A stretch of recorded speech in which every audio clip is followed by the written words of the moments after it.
ఈ వారం మన గెస్ట్ త్రిపురలో తెలుగువాడి సత్తా చూపిస్తున్న ఐపీఎస్ ఆఫీసర్. పేరు జగదీశ్వర్ రెడ్డి గారు, సూపరింటెండెంట్ ఆఫ్ పోలీస్, సిపాయి జిల్లా, Tripura.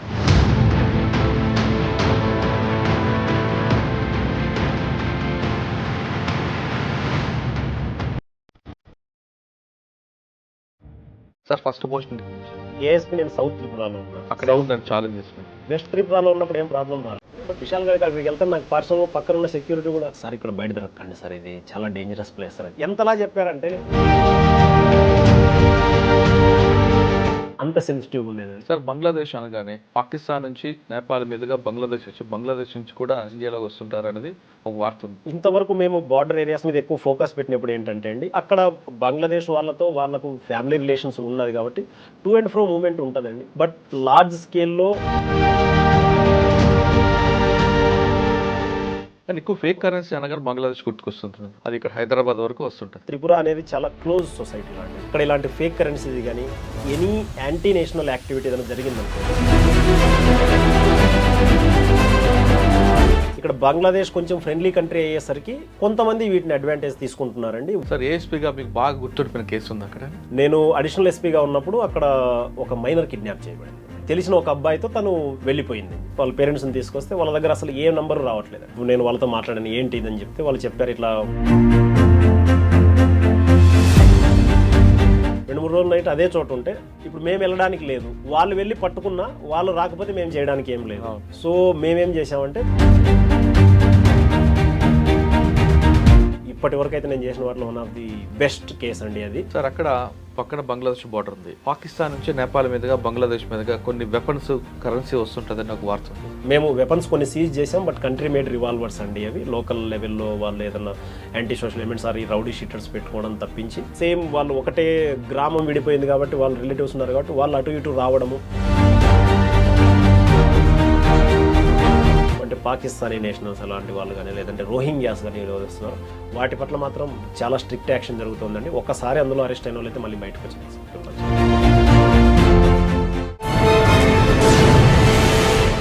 Welcome to crime diaries.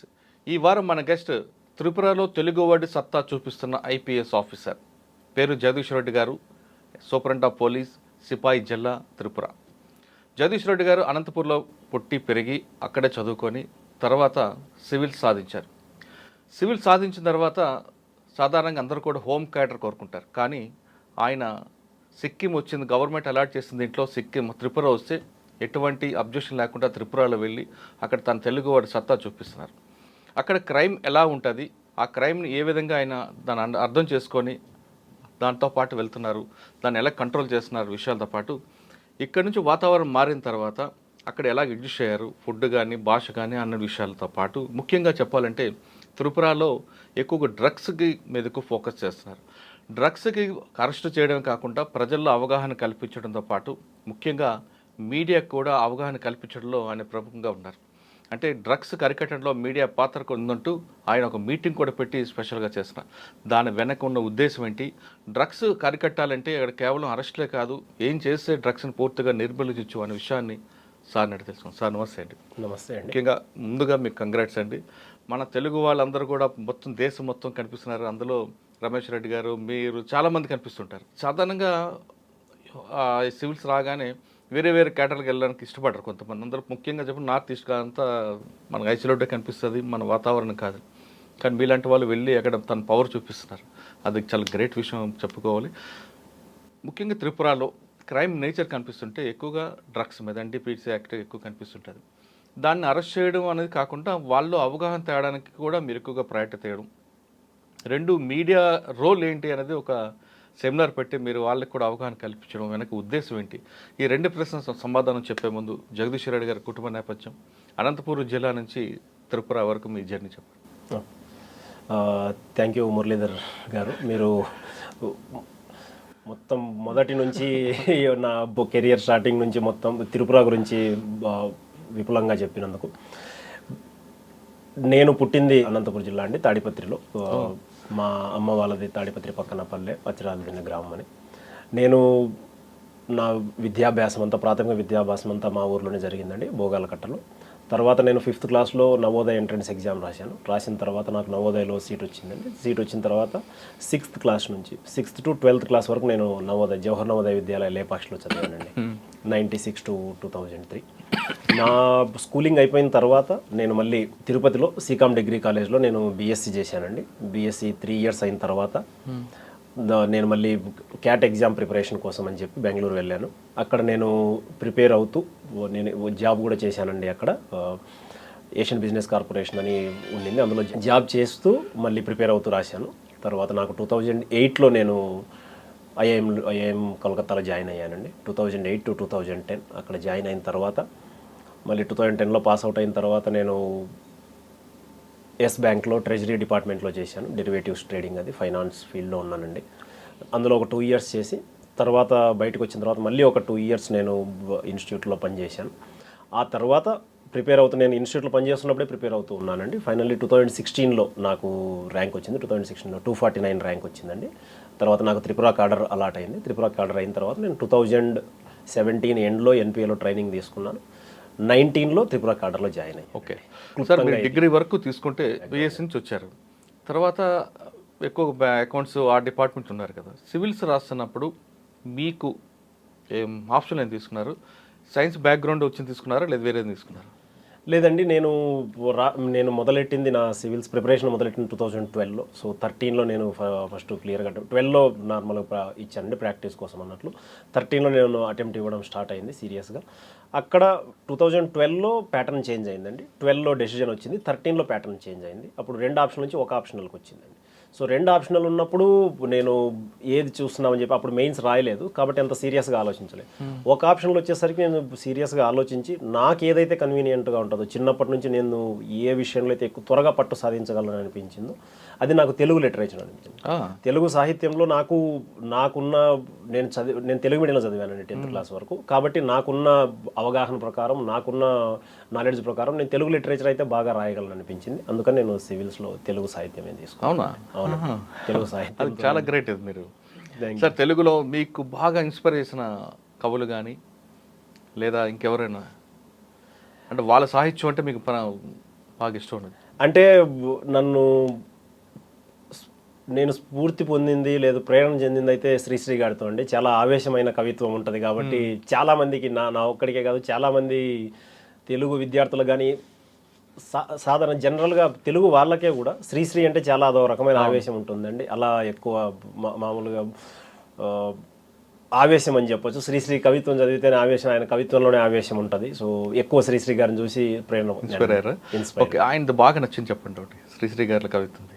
Sri Sri గారిలో బాగా నచ్చిందంటే మనకు మరో ప్రపంచం పిలిచింది అని చెప్తూ శ్రీశ్రీ తాను కోరుకుంటున్న సమాజాన్ని, తను కలలుగన్న సమాజాన్ని వాస్తవంలో చూడాలనుకున్నాడు. అందుకోసం ప్రపంచాన్ని అంతా, ముఖ్యంగా అంటే శ్రీశ్రీ రాసిన తెలుగు వాళ్ళని ఉద్దేశించి కాబట్టి ఈ తెలుగు వాళ్ళకే ఎక్కువగా అర్థమవుతుంది కాబట్టి తెలుగు వాళ్ళందరూ ఆయన రాసిందైతే మొత్తం ప్రపంచమంతా ఆ దిశగా పయనించాలని, బట్ ఆయన దృష్టిలో తెలుగు వాళ్ళు ఎక్కువగా పెట్టుకొని మరో ప్రపంచం పిలిచింది. ఆ మరో ప్రపంచం అన్నది ఆయన కోరుకున్న సామ్యవాదం కావచ్చు, కమ్యూనిజం కావచ్చు, దానికోసమని ఆయన పాటుపడ్డారండి. ఆయన కవితల్లో కానీ ఆయన రచనల్లో కానీ అది చాలా ప్రస్ఫుటంగా కనిపించేది మనకు. అందుకోసం అని చెప్పి అది చదివితే మనలో కూడా ఒక ఉత్సాహం వస్తుందండి. ఆయన కమ్యూనిజం కోసమో సామ్యవాదం కోసమో కలలు కంటుంటే మనం ఏం కలలు కంటున్నాం అని చెప్పేది మేము అన్వయించుకునే వాళ్ళం చాలామంది మేము ప్రిపరేషన్ చేసేటప్పుడు. సో అది బాగా అనిపిస్తుందండి. సో పదండి ముందుకు, పడండి తోసుకు, పోదాం పైకి అంటే మనం ఏది కోరుకుంటున్నామో దాని పట్ల మనం కూడా అలానే ముందుకెళ్తే మనం కోరుకుని దొరుకుతుంది అని చెప్పి చాలా పోరాడితే పోయేది చెమట చొక్క అన్నట్టు అంతేనండి. దానికోసం ఏముంది, మనం ఎంత ఆయన చెప్తున్నది కూడా అదే అండి. మనకు మీరు కావాలంటున్న దాని పట్ల మీరు ముందుకు వెళ్ళిపోతూ ఉండండి అని చెప్పి. సో ఆయన రచనల్లో ఆ ఆవేశం కనిపిస్తుంది కాబట్టి ప్రిపరేషన్ అయ్యేటప్పుడు కానీ ఏదైనా సాధించాలంటే ఆ ఆవేశం చాలా అవసరం. అంటే అదే మీకు బలమా? అదే బలం, అదే ఆజ్యం అని కూడా చెప్పొచ్చండి మనకు. సార్ అప్పుడు మీకు ఎవరు డిస్కరేజ్ చేయలేదా ఎందుకు తెలుగు తీసుకున్నావు? ఎందుకంటే అప్పుడులో మీరు చెప్పిన సింగిల్ ఆప్షన్కి వచ్చేసరికి పబ్లిక్ అడ్మినిస్ట్రేషన్, సోషియాలజీ రకరకాలన్నీ కూడా బాగా భూములు ఉన్నాయి. తెలుగు తీసుకున్నావు ఎందుకు అని ఎవరు మీకు అన్నారండి? చాలామంది అన్నారు. ఇన్ఫ్యాక్ట్ మొదట్లో తీసుకున్నప్పుడు నాకే కొంచెం డౌట్ అనిపించింది. కానీ ఒక విషయంతో నేను కన్విన్స్ అయ్యానండి. ఏంటంటే నేను 10వ తరగతి వరకు తెలుగు మీడియంలో చదివాను కాబట్టి ఇంగ్లీష్ ఎంత బాగా నేర్చుకున్నప్పటికీ తెలుగులోనే బాగా రాయగలం, తెలుగు అయితేనే మనకు బాగా అర్థమవుతుంది అనేది నా మెదడులో ఎక్కడో ఉండిపోయిందండి. సో సబ్ కాన్షియస్లో ఉండింది. కాబట్టి జనాలు చాలామంది చెప్పారు, అరే ఇది వస్తుందో రాదో, ఫ్రెండ్స్ కానీ వీళ్ళు. బట్ నాకెప్పుడు అనుమానం అయితే లేదు. కొంచెం రాసేటప్పుడు కొంచెం సందేహం అయితే ఉండింది కానీ, బట్ మనకు ఇది తీసుకుంటే మనం ఎగ్జామ్ని క్లియర్ చేయగలమా లేదా అయితే అనుమానం అయితే ఎప్పుడు లేదండి. చాలామంది డిస్కరేజ్ చేశారు, బట్ చెప్తారు కదండి, all is well that ends well అని. అక్కడ కూడా శ్రీశ్రీ గుర్తున్నారా? శ్రీశ్రీ గారు అంటే మనం ఎగ్జామ్ రాస్తున్నంతసేపు ఎప్పుడైనా కొంచెం లోగా అనిపించినా, బోరింగ్ అనిపించినా కవితలు చదువుతామండి. ఇప్పుడు కూడా ఎప్పుడైనా కానీ అలా టైం దొరికిందంటే చదువుతూ ఉంటాం, అవే నెవర్ వేసుకుంటూ ఉంటాం. ఒక రకమైన ఆవేశము, స్ఫూర్తి అవి ఇస్తాయండి. కాబట్టి బాగా అనిపిస్తుంది. సార్ ఫస్ట్ అటెంప్ట్ లేదండి, నాది 5th అటెంప్ట్లో వచ్చిందండి. నాది 5th అటెంప్ట్లో 249 ర్యాంక్ వచ్చింది. సార్ 5th అటెంప్ట్ వరకు మీకు చాలామంది ఎందుకు రాస్తారు, మంచి ఉద్యోగం ఉంది కదా అంటే ఎవరో నిరాశ లాగడం, వెనక్కి లాగడం చేయలేదా? లేదు, చాలా జరిగాయండి అవి. నేను ఇంతకుముందు మనం చాలా ఇంటర్వ్యూల్లో కూడా చెప్పాను ఇది. నేను ఆ జర్నీ మొత్తం ఆల్రెడీ చెప్పున్నాను కాబట్టి మళ్ళీ రిపీట్ చేయదలుచుకోలేదు. క్లుప్తంగా చెప్పాలంటే నేను ఐఐఎం నుంచి చేసిన తర్వాత మంచి శాలరీ వస్తుండింది. అది నేను ఎస్ బ్యాంక్ ఫైనాన్స్ డిపార్ట్మెంట్లో ఉన్నాను, ట్రెజరీ డిపార్ట్మెంట్లో. దానికి స్కోప్ కూడా బాగుండిందండి. ఆ జాబ్ వదిలేసి నేను మళ్ళీ ప్రిపేర్ అవుతున్నాను అన్నప్పుడు చాలామంది ఇంట్లో వాళ్ళు కూడా కొంచెం సందేహించారు. అరే ఇది రాస్తే మళ్ళీ ఎందుకు మనము దాన్ని వదులుకొని దీనికి వస్తే, ఒకవేళ ఇది పోయిందంటే మనకు మళ్ళీ ఎన్నికి వెళ్ళడం కష్టం అని చాలామంది రకరకాలుగా. ఇంకా ఒక 2-3 సార్లు ఫెయిల్ అయినప్పుడు అయితే అసలు ఇది ఎందుకు, మనం ఇదంతా అవసరమా, అసలు అది ఎందో మంచి జీవితాన్ని వదిలేసి ఇది ఎందుకు రా బాబు అన్నట్లు చాలామంది అన్నారు. నేను ఎక్కువ జనరల్గా నాకు కొంచెం స్ట్రెంగ్త్ అదే వీక్నెస్, నేను ఎక్కువ అవి పట్టించుకోను. సో ఒకసారి పాజిటివ్ వచ్చినా కూడా మనం పెద్దగా వినవండి కాబట్టి అక్కడ దెబ్బ అవుతుంది. బట్ ఆ నెగిటివ్ దాన్ని నేను ఎక్కువ రానివ్వలేదండి దగ్గరికి. కాకపోతే 4th టైం ఎప్పుడైతే అది ఒకసారి క్లియర్ అవ్వలేదో, మొదటిసారి నాలో ఒక అనుమానం వచ్చింది, ఇది మేబీ ఒకవేళ వాట్ ఇఫ్ ఇది అవ్వకుంటే ఏంటి పరిస్థితి అన్నది. నేను ఒకటైతే డిసైడ్ అయ్యాను, నేను ఖచ్చితంగా ఉన్న అటెంప్ట్స్ అన్నీ I will exhaust my attempts ఏదైనా కానీ. బట్ నేనైతే మధ్యలో అయితే వదిలేసాను. అదే చెప్తాను. మ్యారేజ్ అయిందా? లేదండి, నాకు ర్యాంక్ వచ్చిన తర్వాత మ్యారేజ్ అయింది. బట్ తను నాకు ముందే పరిచయం ఉండింది. సో ఇంకంతే. కాబట్టి తను కూడా, నా వైఫ్ కూడా ఎప్పుడు రాయొద్దు అన్నట్లు ఏం చెప్పలేదు. షీ వాజ్ మెయిన్లీ సపోర్టింగ్ మీ. ఒకవేళ రాకపోయినా పర్లేదు, ఆ దృక్పథంతో నన్ను పాజిటివ్గా ఉంచడం కోసం తను చాలా కష్టపడిందండి.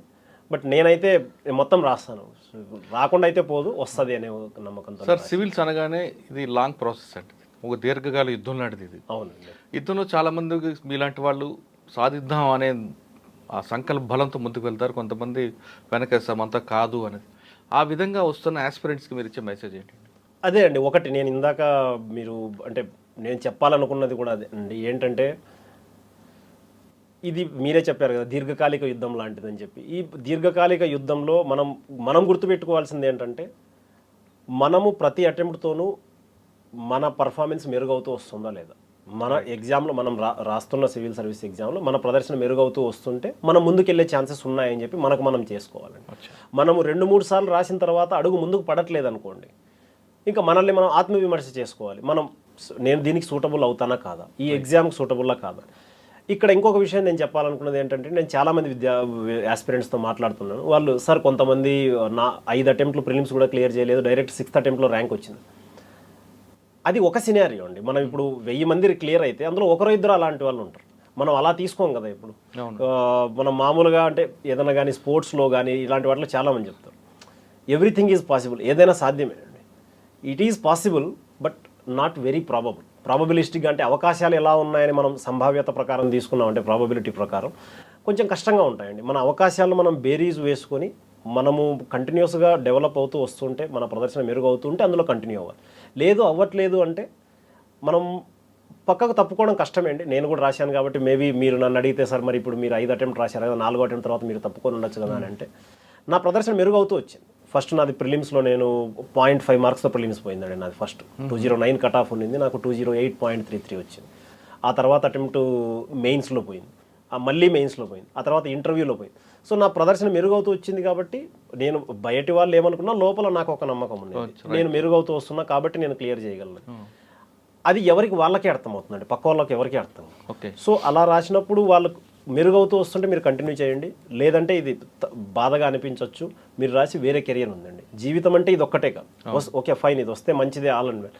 బట్ మనం 10 లక్షల మంది అప్లై చేస్తే 1000 సీట్లు ఉన్నప్పుడు 6-7 లక్షల మంది ఎగ్జామ్ రాస్తారండి. 1000 సీట్లు ఉన్నప్పుడు ఆ 1000 మంది తప్ప మిగతా 5,99,000 మంది రాదండి, అంతే. బై నేచర్ అలానే ఉంటుంది. కాబట్టి మనం వేరే ఉన్నాయి కదా, చూసుకోవచ్చు కదా, అదే జీవితం కాదంటారు. చాలా అవకాశాలు ఉన్నాయండి. ఇప్పుడు ఇండియా మనకు చాలా ఫాస్ట్ డెవలపింగ్ కంట్రీ కదండి. మనం ఇప్పుడు పెద్ద దేశాల్లో మనది చాలా ర్యాపిడ్గా డెవలప్ అవుతున్న దేశం. కాబట్టి చాలా అవకాశాలు ఉన్నాయి. ఒక్కసారి మనం మన దృష్టిని మనం వాటి మీదకి మరల్చుకుంటే దీని నుంచి వెళ్ళిపోయినప్పుడు మనకు కొంచెం కష్టంగానే ఉంటుంది, కొంచెం ఇబ్బందిగా అనిపించవచ్చు మనకు. కాకపోతే ఏంటంటే ఒక్కసారి మనం వేరే అవకాశాలు చూసామనుకోండి, చాలా బాగా కన్వీనియంట్గా మనకు చాలా ఆనందంగా జీవితాన్ని గడిపే ఛాన్స్ ఉంటుందండి. అది నేను సరే, మీరు తెలుగు తీసుకొని వెళ్ళారు, ఇంటర్వ్యూలో ఏమడిగారండి తెలుగు సంబంధించింది? తెలుగుకు సంబంధించి స్పెసిఫిక్గా ఏం అడగలేదండి నన్ను. ఎందుకు తీసుకున్నారనేది ఇప్పుడు మీరు నాకు అన్నారు కదా, అదైతే అడిగారండి. నేను అదే నాకు ఒకటైతే క్లియర్ ఉంది సార్, నేను ఇదే మామూలుగా చెప్పానండి, ఇంగ్లీష్లో మాట్లాడే మనకి ఇక్కడ శ్రోతల కోసం తెలుగులో. నేను చెప్పాలనుకున్నది ఏంటంటే, నేను 10వ తరగతి వరకు తెలుగు మీడియంలో చదివాను. కాబట్టి నాకు తెలుగు అర్థమైనంత బాగా ఇంగ్లీష్ అర్థమవు. నా ఇంగ్లీష్ మేబీ నాకు కొంచెం బెటర్గానే వచ్చండి, రాదని కాదు. కాకపోతే ఆ భాషలో వ్యక్తీకరించడంలో, ఆ భాషలో మన భావాలు ఎదుటి వాళ్ళకి అర్థమయ్యేలా చెప్పడంలో తెలుగులో నేను బాగా చెప్పగలుగుతానండి ఇంగ్లీష్ కంటే. కాబట్టి నాకు అనిపించింది ఏంటంటే తెలుగులో నేను బాగా రాయగలనని చెప్పి, అది ఒకటి. రెండవది ఏంటంటే సార్, నేను తెలుగులో చూసి ఉన్నాను. తెలుగు సాహిత్యంలో ఉన్న సిలబస్ కానీ, తెలుగు సాహిత్యంతో ఎగ్జామ్ క్లియర్ చేసిన వాళ్ళతో మాట్లాడిన తర్వాత కానీ నాకు చాలా గట్టి నమ్మకం ఏర్పడింది, నేను తెలుగు సాహిత్యంతో బాగా క్లియర్ చేయగలను చెప్పి. అందుకోసమనే నేను తెలుగు సాహిత్యం. అంటే మీకు అమ్మ భాష మీద ఎక్కువగా అభిమానం అనుకుంటా. అంతే కదండి. అంటే అందులో ఉన్న ఆనందం వేరేగా ఉంటుంది కదండి.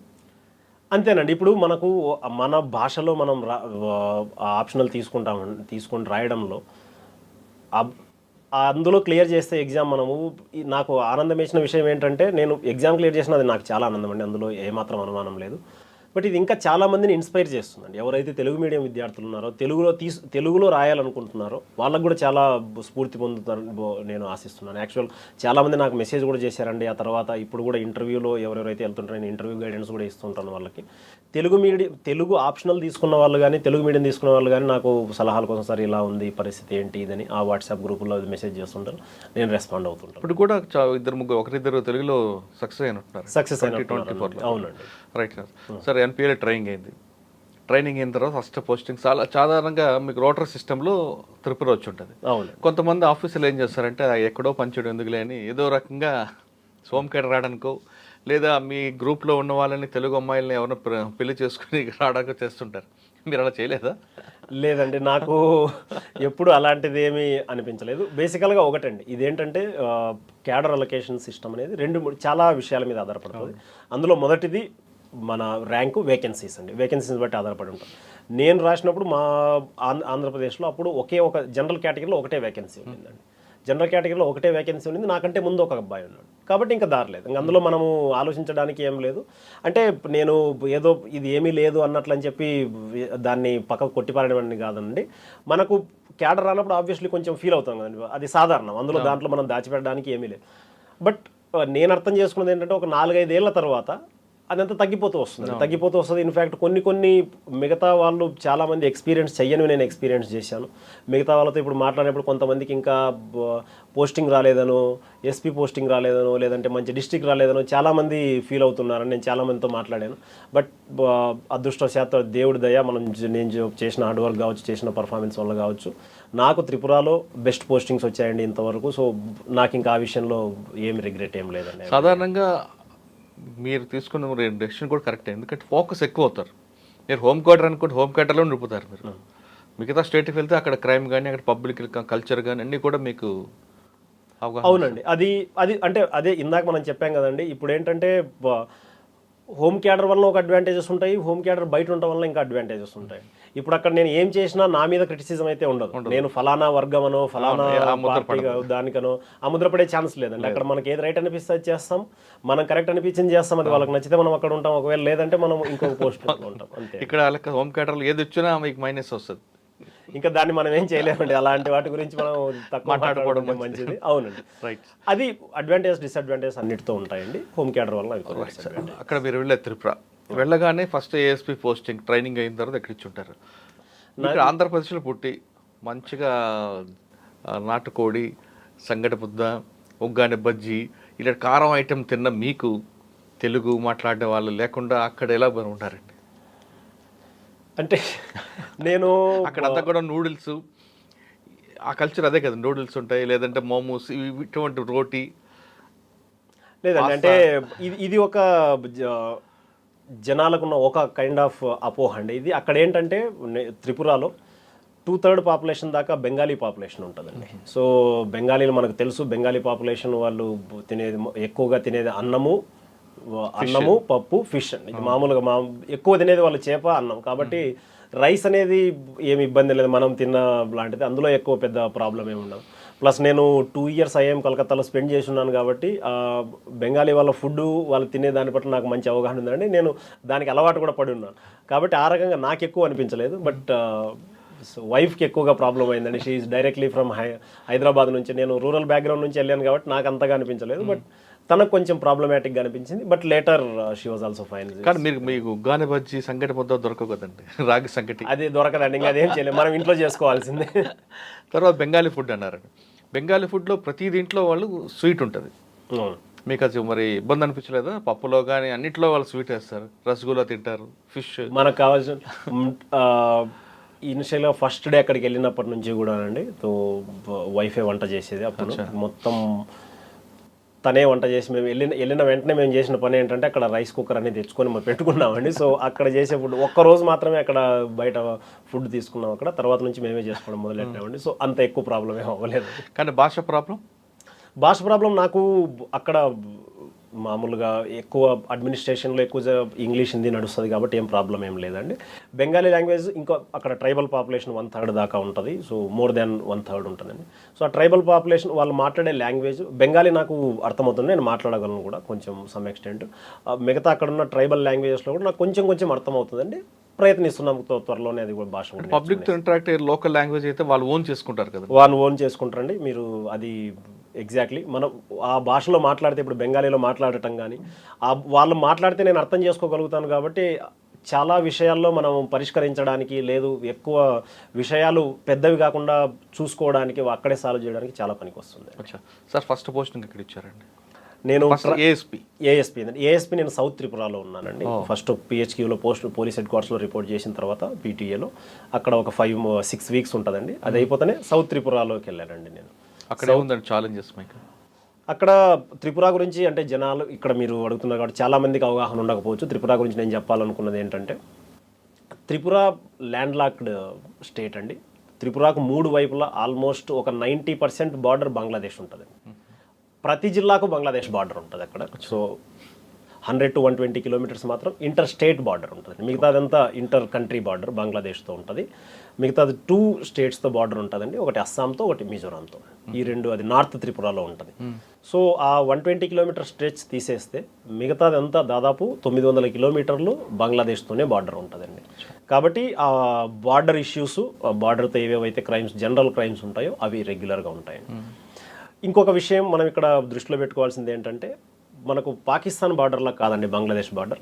బంగ్లాదేశ్ మనకు ఫ్రెండ్లీ కంట్రీ కాబట్టి, స్నేహపూరిత దేశం కాబట్టి, మనం అక్కడ ఇక్కడిలాగా బంగ్లాదేశ్ పాకిస్తాన్ బార్డర్ లాగా అక్కడ వైలెన్స్ అక్కడ అలాంటిది ఏమీ ఉండదండి. అంటే కొంత వాళ్ళకంతా మనం చూస్తే పార్టీషన్ జరిగినప్పుడు మనకు తెలుసు కదండి, పేపర్ పార్టీషన్, దేశ విభజన జరిగినప్పుడు లిటరల్గా నేను అంటే మనం చదువుతూ ఉంటాం ఇక్కడ ఒక్కొక్క ఊర్లు డివైడ్ చేయబడ్డాయి, ఒక ఊరు 2 అయిపోయింది ఇలా అని చెప్పి. నేను అక్కడికి వెళ్ళి చూశానండి, ఒకటే ఊరు 2 భాగాలుగా విభజించబడి ఉంది.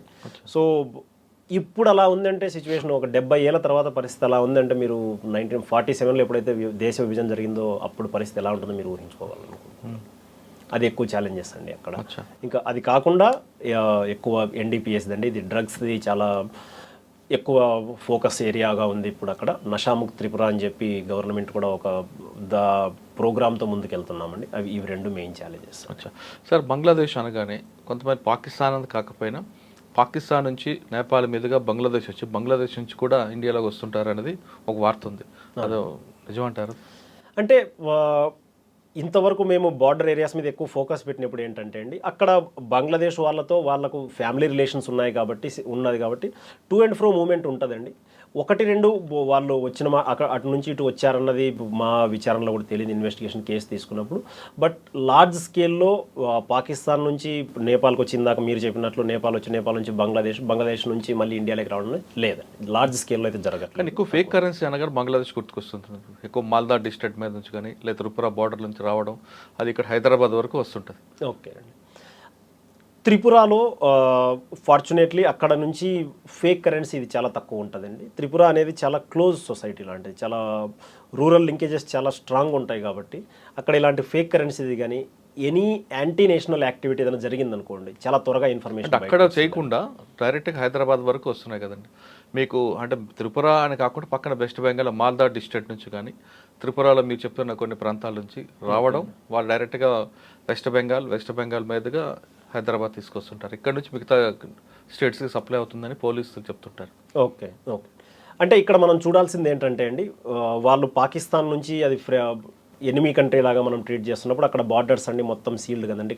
ఇక్కడ బంగ్లాదేశ్ కొంచెం ఫ్రెండ్లీ కంట్రీ అయ్యేసరికి కొంతమంది వీటిని అడ్వాంటేజ్ తీసుకుంటున్నారండి. వాటి పట్లే అందుకోసమనే ఇప్పుడు మనకు స్టేట్ పోలీస్ కానీ అన్ని స్టేట్స్లో స్టేట్ పోలీస్కి బార్డర్ నేను ఇందాక మీకు చెప్పినట్లు ప్రతి జిల్లాకు మాకు బార్డర్ ఉంటుందండి. సో ఆ బార్డర్ పోలీస్ స్టేషన్స్ వీటన్నిటిని చాలా స్ట్రెంగ్తెన్ చేయడం జరిగింది. మాకు ఆ జిల్లాల్లో నుంచి ఎప్పుడు ఫేక్ కరెన్సీ చాలా 1-2 కేసులు అయ్యాయండి. బట్ ఫేక్ కరెన్సీ కేసెస్ అక్కడ చాలా తక్కువ ఉండే, మేబీ వెస్ట్ బెంగాల్ అయ్యాయి. కానీ ఇక్కడ ఇండియాలో అంటే మన మిగతా స్టేట్లో పోయిన సెల్ ఫోన్స్ కూడా బంగ్లాదేశ్ మీదుగా పోతుంటాయి అంటుంటారు. అవునండి, ఈ సెల్ ఫోన్స్ అయితే ఇంతకుముందు నేను అక్కడ ఉన్నప్పుడు కూడా ఒక కేసు వచ్చిందండి. మాకు ముంబై నుంచి సైబర్ క్రైమ్ వీళ్ళు ఒక బ్రాంచ్ వాళ్ళు కూడా వచ్చి ఆ తర్వాత అక్కడ నుంచి మేము దాన్ని వాళ్ళకి హెల్ప్ చేసి అవి వాటిని రిట్రీవ్ చేయడం కూడా జరిగింది. ఇక్కడ జరిగేది ఏంటంటే వాళ్ళు డైరెక్ట్గా త్రిపురలో ఫోన్స్ తీసుకెళ్ళరండి బంగ్లాదేశ్కి. త్రిపురలో ఫోన్స్ వాళ్ళు తీసుకెళ్ళిన ఎక్కువ జరిగేది ఏంటంటే మిగతా ఏరియాస్లో జరిగే దొంగతనాలు. ఇప్పుడు ముంబైలో కొన్ని దొంగతనాలు జరుగుతాయి, అన్ని కాస్ట్లీ ఫోన్స్ ఉంటాయి కదండి. కాస్ట్లీ ఫోన్స్ ముంబై నుంచి కానీ బెంగళూరు కానీ చెన్నై కానీ ఇక్కడ నుంచి దొంగతనం చేసినవన్నీ రైల్వేలో తీసుకెళ్తారండి. వాళ్ళు రైల్వేలో తీసుకెళ్ళి బంగ్లాదేశ్ బార్డర్స్ దగ్గరికి వచ్చిన తర్వాత అక్కడ నుంచి బార్డర్ క్రాస్ చేయడం కోసం ట్రై చేస్తారండి. దట్ ఈస్ దేర్ మోడస్ ఆపరండి. అంటే ట్రైన్లో అయితే మనకు అంత చెకింగ్ కూడా ఉండదు కదండి. ఇప్పుడు ఫ్లైట్లో అయితే కుదరదు, బై రోడ్ రావడం కష్టం. బై రోడ్ వచ్చినా మనకు కన్సైన్మెంట్స్ అన్ని చెక్ చేస్తూ ఉంటారు. అందుకోసం అని చెప్పి వీళ్ళు ట్రైన్ రూట్ తీసుకుంటారు. బట్ ఒక కేసులో దాదాపు 620 మొబైల్స్ దాకా రికవర్ చేశారు. సో ఆ 620 మొబైల్స్ చేసిన తర్వాత చాలా మటుకు అక్కడ తగ్గిపోయిందండి, ఇది చాలా శాతం. ఇప్పుడు ఇంకా ఇటు సైడ్ నుంచి రావడానికి కొంచెం సందేహిస్తున్నారు. రైల్వేస్లో కూడా ఈ మధ్యన చెకింగ్ చాలా ఎక్కువైంది కదండి. సో వాళ్ళు అందుకోసం అని చెప్పి కొంచెం తటపటాయిస్తున్నారు. ఓకే. కానీ ఇక్కడ పోలీసు చెప్పేది ఏంటంటే ఎక్కువ త్రిపురని షెల్టర్ జోన్గా వాడుకుంటారు, అక్కడ ఏం క్రైమ్ చేయరు. వాళ్ళు చేసేదంతా కూడా ఇక్కడ నుండి రికవరీ అక్కడ అవుతుంటుంది. కానీ లోకల్ పోలీస్ హెల్ప్ చేస్తున్నారు అనేది వాళ్ళు చెప్తుంటారు. అంటే నేను మేబీ బహుశా అయి ఉండొచ్చు అండి. వాళ్ళు ఇక్కడ క్రైమ్ చేస్తున్నారంటే మాకు ఐడియా ఉండదు కదండి. వాళ్ళు ఇక్కడ నుంచి వస్తే ఒకటేంటంటే అక్కడ నుంచి చాలామంది వచ్చి హైదరాబాద్ కానీ బెంగళూరు కానివ్వండి, ఢిల్లీ కానివ్వండి, చెన్నైలో కానివ్వండి, చాలామంది వాళ్ళు హాస్పిటాలిటీ ఇండస్ట్రీలో ఉంటారు కాబట్టి వాళ్ళు అలాంటి వాటిలో ఇన్వాల్వ్ అయి ఉంటారంటే కొంతమంది ఇన్వాల్వ్ అయి ఉండొచ్చు అండి. It's like normal. ఒకవేళ ఇక్కడ ఎంత శాతం ఉంటుందండి, త్రిపుర కూడా ఇండియాలో పార్టే కదండి. వాళ్ళకు మిగతా వాళ్ళకు ఎంత క్రైమ్ శాతం ఉందంటే అక్కడ కూడా అంత క్రైమ్ శాతం ఉంటుంది. అందులో డిఫరెన్స్ ఏం లేదు. అందులో మనము ఆశ్చర్యపోవాల్సిన విషయాలు ఏమీ లేవు, మరీ ఎక్కువగా ఏముండదు. కాకపోతే ఏంటంటే వీళ్ళు ఇక్కడ నుంచి చేస్తున్నారు కాబట్టి అక్కడికి వెళ్ళి ఇన్ని రోజులు త్రిపుర స్టేట్ గురించి ఎక్కువ డిస్కషన్లు ఎక్కడా లేవండి. ఈ మధ్యన డిస్కషన్ వచ్చేసరికి ఏమవుతుందంటే అందరూ వాళ్ళు అక్కడికి వచ్చిన తర్వాత తీసుకోవడము, ఆ కేసులు కూడా హైలైట్ అవ్వడము జరిగేసరికి కొంచెం ఎక్కువ మంది వస్తున్నారేమో అనే ఫీలింగ్ వస్తుందండి. వాళ్ళు మీరు చాలా 2019 నుంచి ఎప్పటి నుంచి ఉన్నారండి? అవును, నేను 2019 నుంచి రెగ్యులర్ చార్జ్ 5 years నుంచి ఉన్నారు. అక్కడ పబ్లిక్ మైగ్రేట్ అవ్వడానికి రీజన్ ఏంటి అనుకున్నారు? డెవలప్మెంట్ లేకపోవడం అనుకుంటారా, లేదంటే సోషో ఎకనామిక్ ప్రాబ్లం అనుకుంటున్నారా? అక్కడ డెవలప్మెంట్ లేకపోవడం అని కాదండి, అది త్రిపుర బేసికల్లీ అగ్రేరియన్ స్టేట్ అండి. అంటే మొత్తం వ్యవసాయం మీద ఎక్కువ ఆధారపడి ఉంటారు. వ్యవసాయం అంటే రైస్ ఎక్కువగా పండిస్తారండి అక్కడ, వెజిటేబుల్స్ది. తర్వాత రబ్బర్ ఇండస్ట్రీ, రబ్బరు చాలా ఉంటుంది. ఇండస్ట్రీ అంటే రబ్బర్ గ్రో చేస్తారు బాగా, రబ్బర్ చెట్లు ఎక్కువగా ఉంటాయి. వీటి మీద డిపెండ్ అయ్యి ఉండే వాళ్ళందరూ ఉంటారండి అక్కడ. మనకు ఎప్పుడైతే అవకాశాల కోసం అక్కడ ఉన్న అవకాశాలు సరిపోతున్నాయి కదా, మనకి ఎప్పుడైతే యాస్పిరేషన్స్ పెరుగుతాయో, యాస్పిరేషన్స్ పెరిగి అవకాశాల కోసం చూస్తుంటారో వాళ్ళకి ఇమీడియట్గా మనకు వచ్చే ఏదైనా కానీ మనకు డెవలప్మెంట్ జరుగుతూ ఉన్నప్పుడు సెమీ స్కిల్డ్ కానీ మనం ఉంటాం కదండి, స్కిల్డ్, సెమీ స్కిల్డ్, అన్స్కిల్డ్ అని. స్కిల్డ్వి కొంచెం తక్కువగా ఉంటాయి. సెమీ స్కిల్డ్ వాళ్ళకు స్కిల్ అక్కడ లెవెల్ ఆఫ్ స్కిల్స్ పెరగడానికి కొంచెం టైం పడుతుంది. ఇమీడియట్గా మనకు వచ్చే జాబులు ఏంటి అంటే సెమీ స్కిల్డ్ ఆర్ అన్స్కిల్డ్. ఎప్పుడైతే ఈ సెమీ స్కిల్డ్ ఇవన్నీ ఎక్కువ హాస్పిటాలిటీ ఇండస్ట్రీలో ఉంటాయండి. హాస్పిటాలిటీ ఇండస్ట్రీ అంటే మనకు నర్సింగ్, ఈ మామూలుగా హోటల్స్, రెస్టారెంట్స్ కావచ్చు, టూరిజం కావచ్చు, ఇలాంటి వాటి కోసం ఎక్కువగా మైగ్రేట్ అవుతుంటారండి. అది యాక్చువల్గా మెయిన్ రీజన్. వాళ్ళ ఆస్పిరేషన్స్ అక్కడ ఫుల్ఫిల్ చేసుకోవడం కోసం ఇక్కడికి ఎక్కువగా మైగ్రేట్ అవుతుంది. అది మెయిన్ రీజన్ అండి. సార్ ఏఎస్పీగా మీకు బాగా గుర్తుండిపోయిన కేసు ఉంది అక్కడ? ఏఎస్పీగా లేదు కాదండి, నేను అడిషనల్ ఎస్పీగా ఉన్న టైంలో నాకు ఒక కేసు బాగా గుర్తుండి. నేను వెస్ట్ త్రిపురలో ఉన్నాను అప్పుడు. ఆ తర్వాత మళ్ళీ నేను అదే డిస్టిక్లో మళ్ళీ ఎస్పీగా కూడా ప్రమోట్ అయ్యాను. నేను అడిషనల్ ఎస్పీగా ఉన్నప్పుడు అక్కడ ఒక మైనర్ కిడ్నాప్ చేయబడింది. మైనర్ కిడ్నాప్ అంటే ఇనిషియల్గా మేము ఫ్యామిలీని వాళ్ళని విచారిస్తే వాళ్ళకి తెలిసింది ఏంటంటే తెలిసిన ఒక అబ్బాయితో తను వెళ్ళిపోయిందండి. సో తను ఎలోప్ అయిపోయిందని చెప్పి వీళ్ళు చెప్పారండి. మేము మామూలుగా జనరల్గా మైనర్ కిడ్నాప్ కాబట్టి అది అడిషనల్ ఎస్పీ లెవెల్ దాకా కొంచెం సీరియస్ తీసుకుని ఎస్పీ లెవెల్ దాకా ఉంటుందండి అది. ఆ కేసు నేను బీయింగ్ అడిషనల్ ఎస్పీ నేను పర్సనల్గా నేను మానిటర్ చేస్తున్నాను. సో ఐఓ అంటాం కదా మనం, investigating officer and local station incharge అక్కడ విమెన్ పోలీస్ స్టేషన్లో హ్యాండిల్ చేస్తున్నారండి ఇది. వాళ్ళు ఆ ఆఫీసర్స్ని వాళ్ళని పిలిచి అడిగితే బేసిక్ ఇన్వెస్టిగేషన్ అంతా చూసామండి, ఏం జరిగింది ఎలా అని చెప్పి. వాళ్ళు మాట్లాడిన దాన్ని బట్టి వాళ్ళు 2 ఫోన్లు స్విచ్ ఆఫ్ అయిపోయాయి. వాళ్ళు ఎక్కడికి వెళ్ళారో తెలియట్లేదండి. అయితే కొద్ది రోజుల తర్వాత వాళ్ళ పేరెంట్స్ని వాళ్ళని తీసుకొచ్చాం మేము. ఆ అబ్బాయి ఎవరైతే వీళ్ళు సస్పెక్ట్ చేస్తున్నారో ఆ అబ్బాయి అమ్మాయి ఇద్దరు వెళ్ళిపోయి ఉన్నారు. వాళ్ళ పేరెంట్స్ని తీసుకొస్తే వాళ్ళ దగ్గర అసలు ఏ నెంబర్ రావట్లేదండి. కానీ మేము ఆ సోషల్ మీడియాలో అది చూస్తూ ఉంటే ఒక ఈమో అని ఒక యాప్ ఉంటుంది. మనకి ఎలాగైతే వాట్సాప్ ఉందో వాళ్ళకి ఈమో అని బంగ్లాదేశ్లో బాగా వాడతారండి. ఆ ఈమోలో బంగ్లాదేశ్ నెంబర్స్ నుంచి కాల్స్ ఉన్నాయి. సో మాకు అది డౌట్ వచ్చిందండి, అక్కడ వీళ్ళు ఏదో బంగ్లాదేశ్తో మాట్లాడుతున్నారని చెప్పని. మళ్ళీ కొంచెం లోకల్గా మళ్ళీ నేను వాళ్ళతో మాట్లాడాను, ఏంటి ఇదని చెప్తే వాళ్ళు చెప్పారు ఇట్లా రిలేటివ్స్ ఉన్నారు సార్ వాళ్ళకి అట్లా. తర్వాత కొంచెం గట్టిగా వాళ్ళని కొంచెం గట్టిగా ప్రశ్నిస్తే వాళ్ళు అప్పుడు ఉన్నారని కానీ మాకు తెలియదు అన్నారు. మేము ఆ నంబర్ కలెక్ట్ చేసుకున్నామండి. నేను అప్పుడు ఉన్నది వెస్ట్ త్రిపుర డిస్టిక్, పక్కనే బంగ్లాదేశ్లో బ్రాహ్మణ్ బరియా డిస్టిక్ అని ఉంటుందండి అది. అక్కడ ఎస్పీతో మాట్లాడాను నేను. వాళ్ళకు ఫార్చునేట్లీ మాకు ఈ బార్డర్ డిస్ట్రిక్ట్స్తో మీటింగ్స్ ఉంటాయండి. సో ఆ ఎస్పీకి నాకు కొంచెం ముఖపరిచయం ఉండింది. మాట్లాడంగానే he received me well, like brother చెప్పండి ఏంటి ఇది అన్నట్లు. So I gave him that number. So ఇది ఉందండి ఇక్కడ, ఈ నెంబర్కి నాకు లొకేషన్ కావాలి, ఎందుకంటే మనం ఇండియాలో తీసుకోలేం కదా, సర్వీస్ ప్రొవైడర్స్ లేరు, అది బంగ్లాదేశ్ ఫోన్. సో అక్కడ తీసుకున్నాం. వాళ్ళు ఒక లొకేషన్ ఇచ్చారు.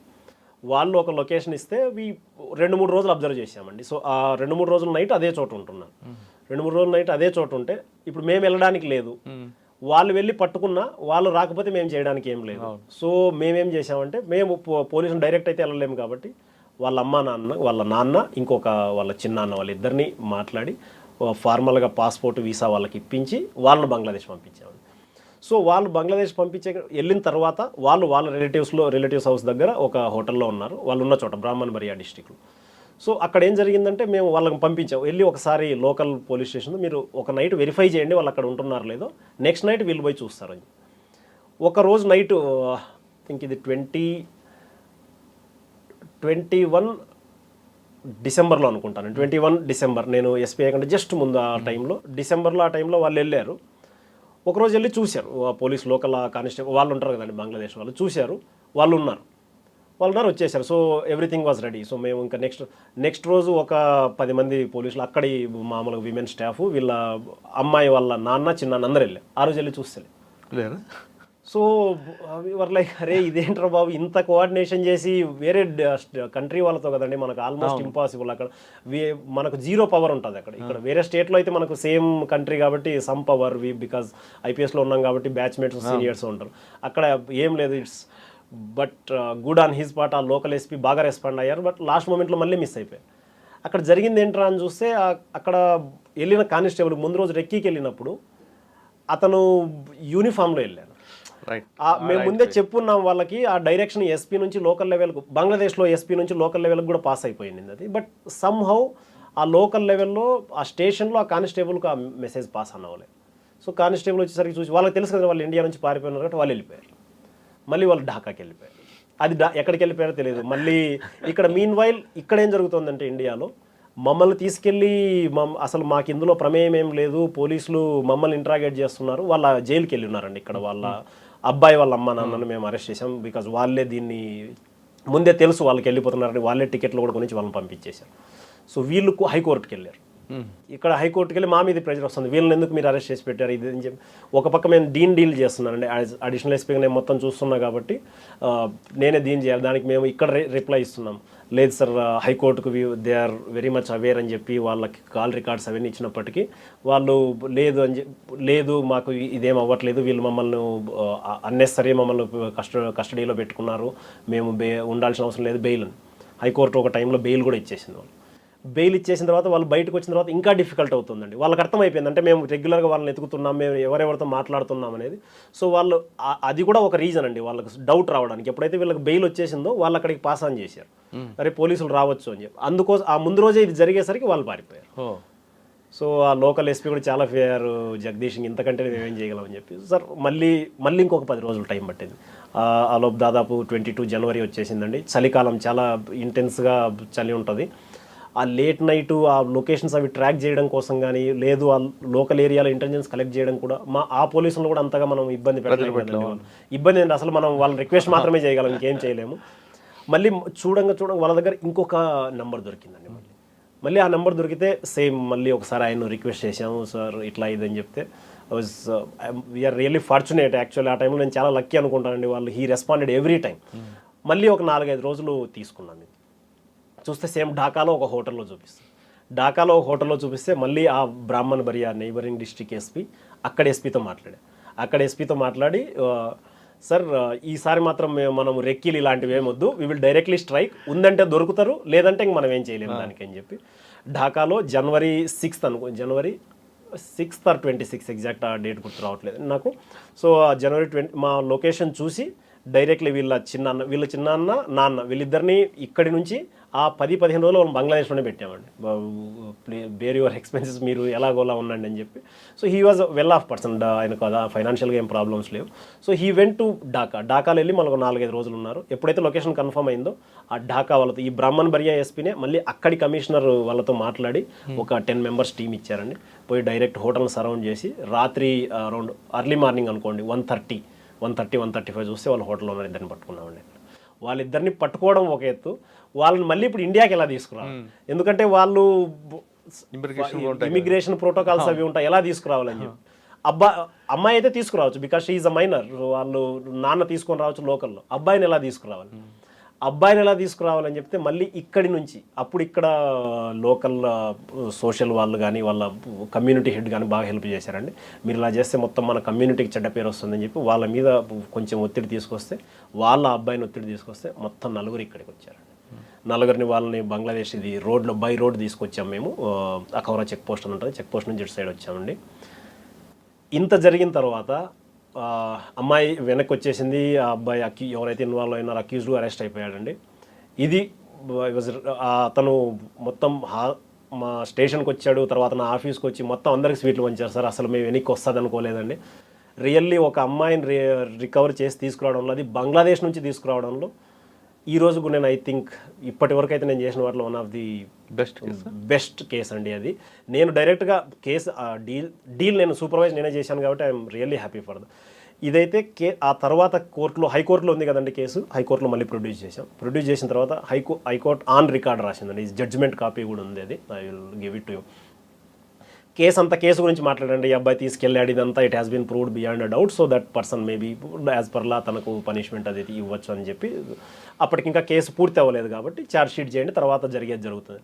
లాస్ట్లో ఒక లైన్ రాశారండి ఒక పేరాలో, హౌఎవర్ ఇది అని చెప్తూ, the effort of the police needs to be appreciate, especially the district police, అంటే నేమ్ అప్పటికి నేను ఎస్పీ అయినానండి. So SP west Tripura and the SHO station house officer needs to be appreciated for their role in recovering the girl from Bangladesh. Almost impossible circumstances అండి recovery చేయడం. మేము కూడా expect చేయలేదు, to be honest, ఇట్లా ఇంత బాగా జరుగుతుందని. బట్ అయిన తర్వాత మాత్రం I'm really happy that we could recover. Thank you. కొంచెం లెంగ్తీగా చెప్పినట్లున్నాను, బట్ ఇందులో చాలా ఇంట్రెస్ట్ ఉందండి.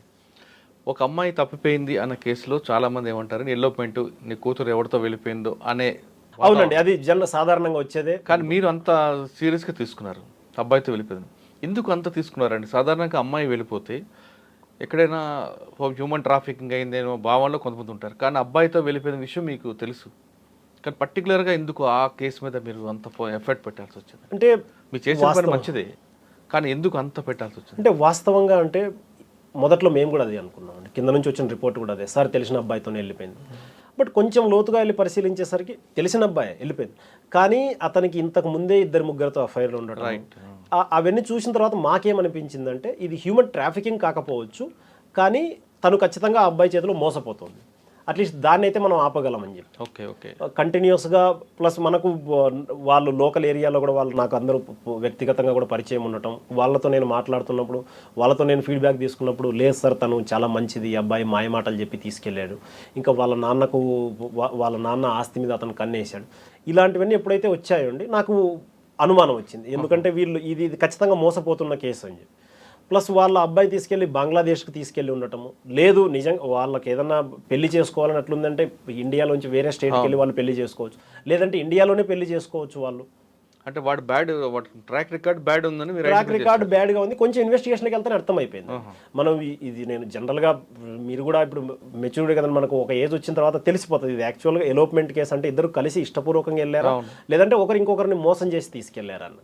మొదటి కేసు అయినప్పుడు మీరు చెప్పినట్లు అంత సీరియస్గా దాంట్లో మనం చేయడానికి ఏమున్నదండి, ఇద్దరు ఇష్టపూర్వకంగా వెళ్ళారు కాబట్టి. బట్ రెండోది ఏంటంటే ఎప్పుడైతే మోసం అనే కోణం అందులోకి వస్తుందో మనం దృష్టి పెట్టాల్సి ఉంటుందండి యాజ్ అ పోలీస్ ఆఫీసర్. అది మనం మీరు అక్కడ ఆ స్మెల్ ఐడెంటిఫై చేసి ఎప్పుడైతే అది వచ్చిందో ఇంకొంచెం సీరియస్గా తీసుకున్నామండి. ప్లస్ బంగ్లాదేశ్ నుంచి కదా, సో పర్సనల్గా కూడా ఛాలెంజ్గా తీసుకున్నాం, చూద్దాం మనం whether we can recover it or not అని. సో ఫార్చునేట్లీ ఎస్పీగా వచ్చారు అదే జిల్లాలో. అవునండి. అప్పుడేం ఉన్నాయండి ఎక్కువ?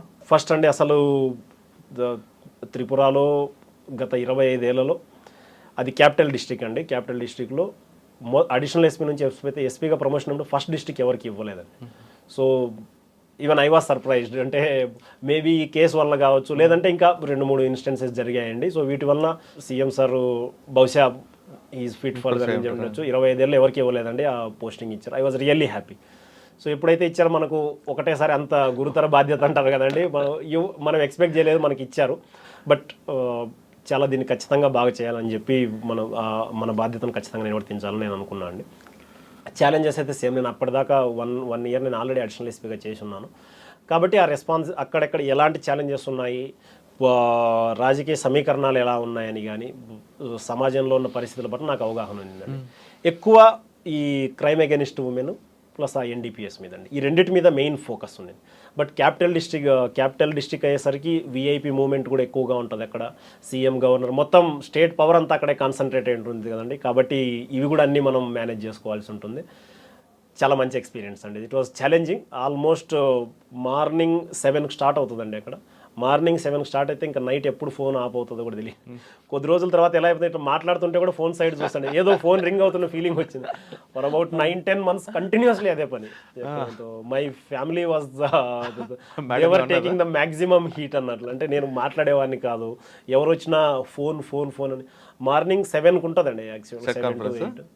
నేను కింద వాళ్ళతో ఫీడ్బ్యాక్ తీసుకొని మళ్ళీ పైన సీనియర్స్కి ఫీడ్బ్యాక్ ఇచ్చేది. అక్కడితో స్టార్ట్ అయితే నైట్ ఎప్పుడు ఎండ్ అవుతుందో లేదు, 12-1. అక్కడ సెట్ కాన్ఫరెన్స్ అక్కడ మాకు కాన్ఫరెన్స్ అంటే మేము ఇండివిజువల్గా తీసుకుంటామండి.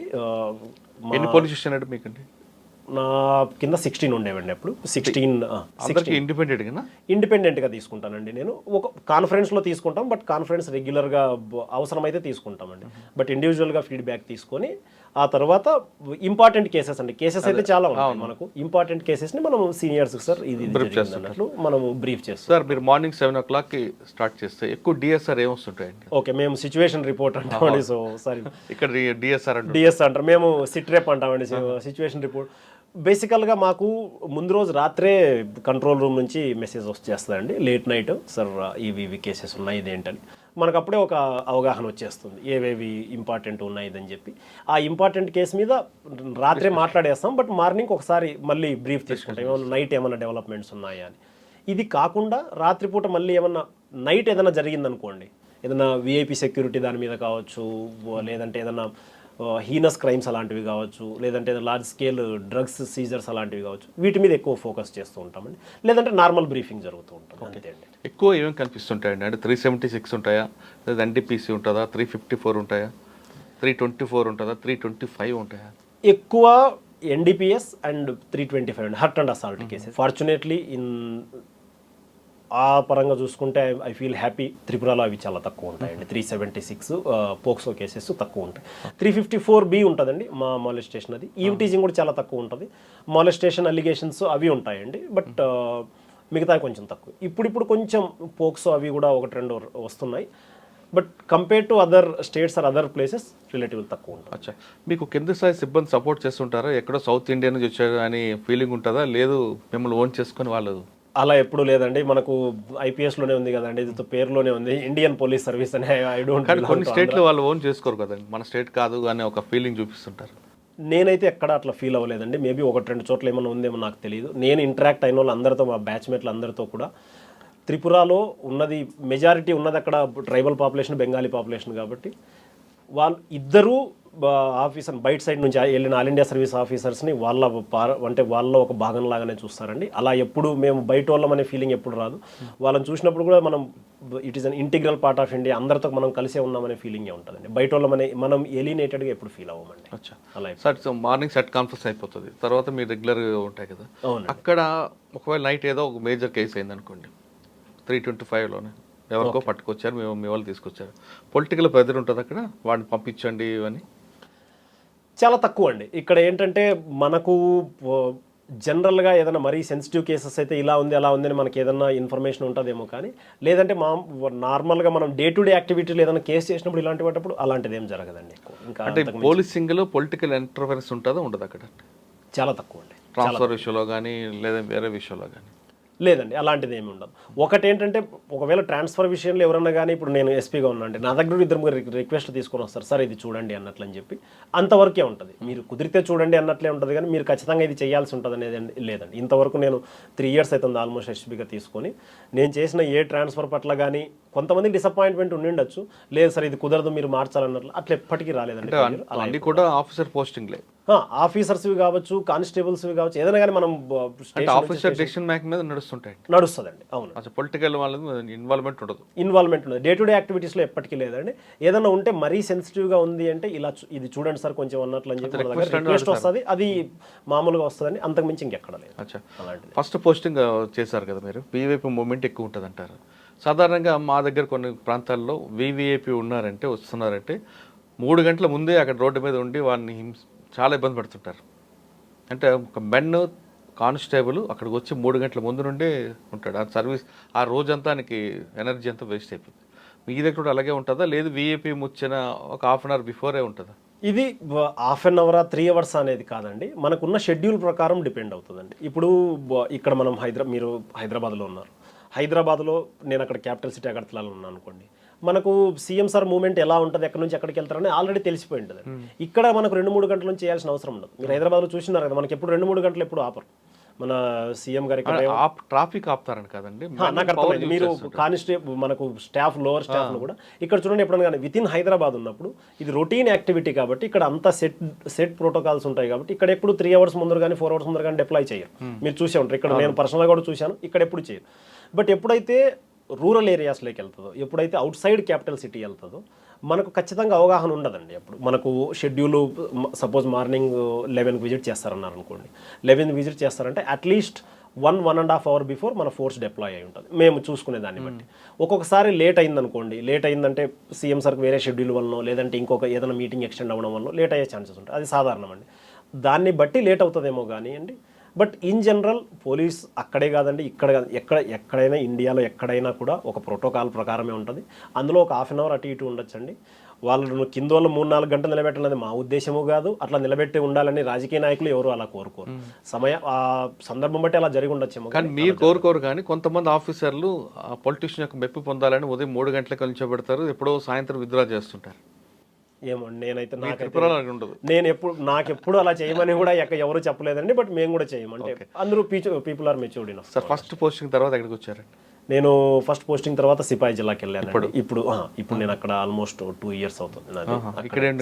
ఛాలెంజ్ ఏముందండి ఇక్కడ సిపాయి జిల్లాలో? ఛాలెంజెస్ అంటే మెయిన్లీ బార్డర్ కూడా బంగ్లాదేశ్, మొత్తం బంగ్లాదేశ్ అండి. ఇక్కడ సిపాయి జిల్లా నేను ఇప్పుడున్న డిస్ట్రిక్ట్కి 100 kilometers బార్డర్ ఉంటుందండి బంగ్లాదేశ్. ఆ 100 kilometersలో 6.5 kilometers అన్ఫెన్స్డ్ ఉండింది. ఇప్పుడు మా ఫెన్సింగ్ అది నడుస్తుందండి. అక్కడ బిఎస్ఎఫ్ ఉంటుంది కదండి?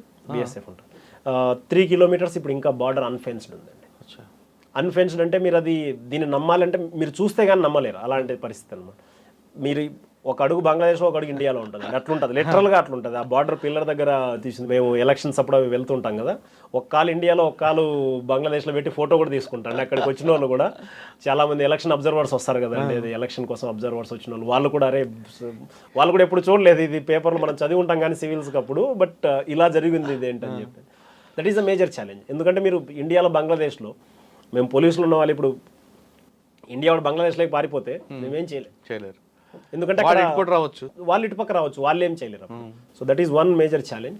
అది ఇన్ జనరల్ అక్కడ ఛాలెంజ్ ఏంటంటే అండి, ఉన్న పాపులేషన్లో 50% is Bengali Hindu population, 50 to 55, 20-25% దాకా ట్రైబల్ పాపులేషన్ అండి, local tribal population, and another 20% is religious minority, Muslim population. So communally చాలా డైవర్స్ ఉంటుంది అక్కడ. So any type of problem, అది కమ్యూనల్ అంటే బిట్వీన్ టూ హిందూ ముస్లిం అయినా కావచ్చు, లేదంటే ట్రైబల్ నాన్ ట్రైబల్ అయినా కావచ్చు, ఈ రకంగా చాలా సెన్సిటివ్ డిస్ట్రిక్ట్ అండి. ఇన్ఫ్యాక్ట్ ఉన్న 8 జిల్లాల్లో అక్కడ మొత్తం ప్రతి ఒక్కరూ చెప్పేది ఏంటంటే this is the most sensitive district. సిపాయి జిల్లానే మోస్ట్ సెన్సిటివ్. ఇన్ఫ్యాక్ట్ మేము ఎలక్షన్ కమిషన్తో ఇది మీటింగ్ అయినప్పుడు కూడా, లాస్ట్ ఇయర్ అసెంబ్లీ ఎలక్షన్స్ జరిగాయండి, అప్పుడు నేను సిపాయి జిల్లాలోనే ఉన్నాను. ఎప్పుడైనా అసెంబ్లీ ఎలక్షన్స్ జరిగినప్పుడు ఎలక్షన్ కమిషనర్స్ అంతే CEC sir Rajiv Kumar sir and other 2 ECs వాళ్ళ ఎస్పీ కలెక్టర్లతో ఫేస్ టు ఫేస్ మాట్లాడతారు అసలు ఎలా ఉంది అని. అసెంబ్లీ ఎలక్షన్స్కు, పార్లమెంట్ ఎలక్షన్స్కి అన్ని స్టేట్స్తో మాట్లాడరు. బట్ ఇది జరిగినప్పుడు ఏంటంటే అందరి డిస్ట్రిక్ట్స్తో ఫీడ్బ్యాక్ తీసుకుంటున్నారండి వాళ్ళు. అక్కడ చాలా వెస్ట్ త్రిపుర నుంచి, south Tripura, Gomati, other different districts. మా జిల్లాకి ఇంకా రాబోతున్నప్పుడు సార్ ఇదే అన్నారండి, now we will hear from infamous Sepahijala district. That is what, అంటే ఎలక్షన్ కమిషన్ అలా చెప్పారు, we were like sir what. So it is that famous in that sense. But fortunately ఆ తర్వాత చాలా ఎవ్రీబడి అంటే మేము అందరం వర్క్ అయ్యామండి, సో అందరూ కలిసి పనిచేసాం. సో ఇదైంది. సో లాస్ట్ ఇది ఎంత సెన్సిటివ్ అని చెప్పడానికి ఒక మాట చెప్తాను. ఎలక్షన్ అయిపోయిందండి అక్కడ last year February 16th. Election అయిపోయిన తర్వాత నెక్స్ట్ రోజు పేపర్లో హెడ్డింగ్ 2-3 లోకల్ పేపర్లలో మా డిస్టిక్లో బిషాల్గఢ్ అని ఒక సబ్ డివిజన్ ఉంటుంది. మనకి ఇక్కడ సబ్ డివిజన్ అంటే మీకు ఐడియా ఉంటుంది, ఒక ఎస్డిపిఓ ఉంటుంది, దానికి డిఎస్పీ ర్యాంక్ ఆఫీసర్.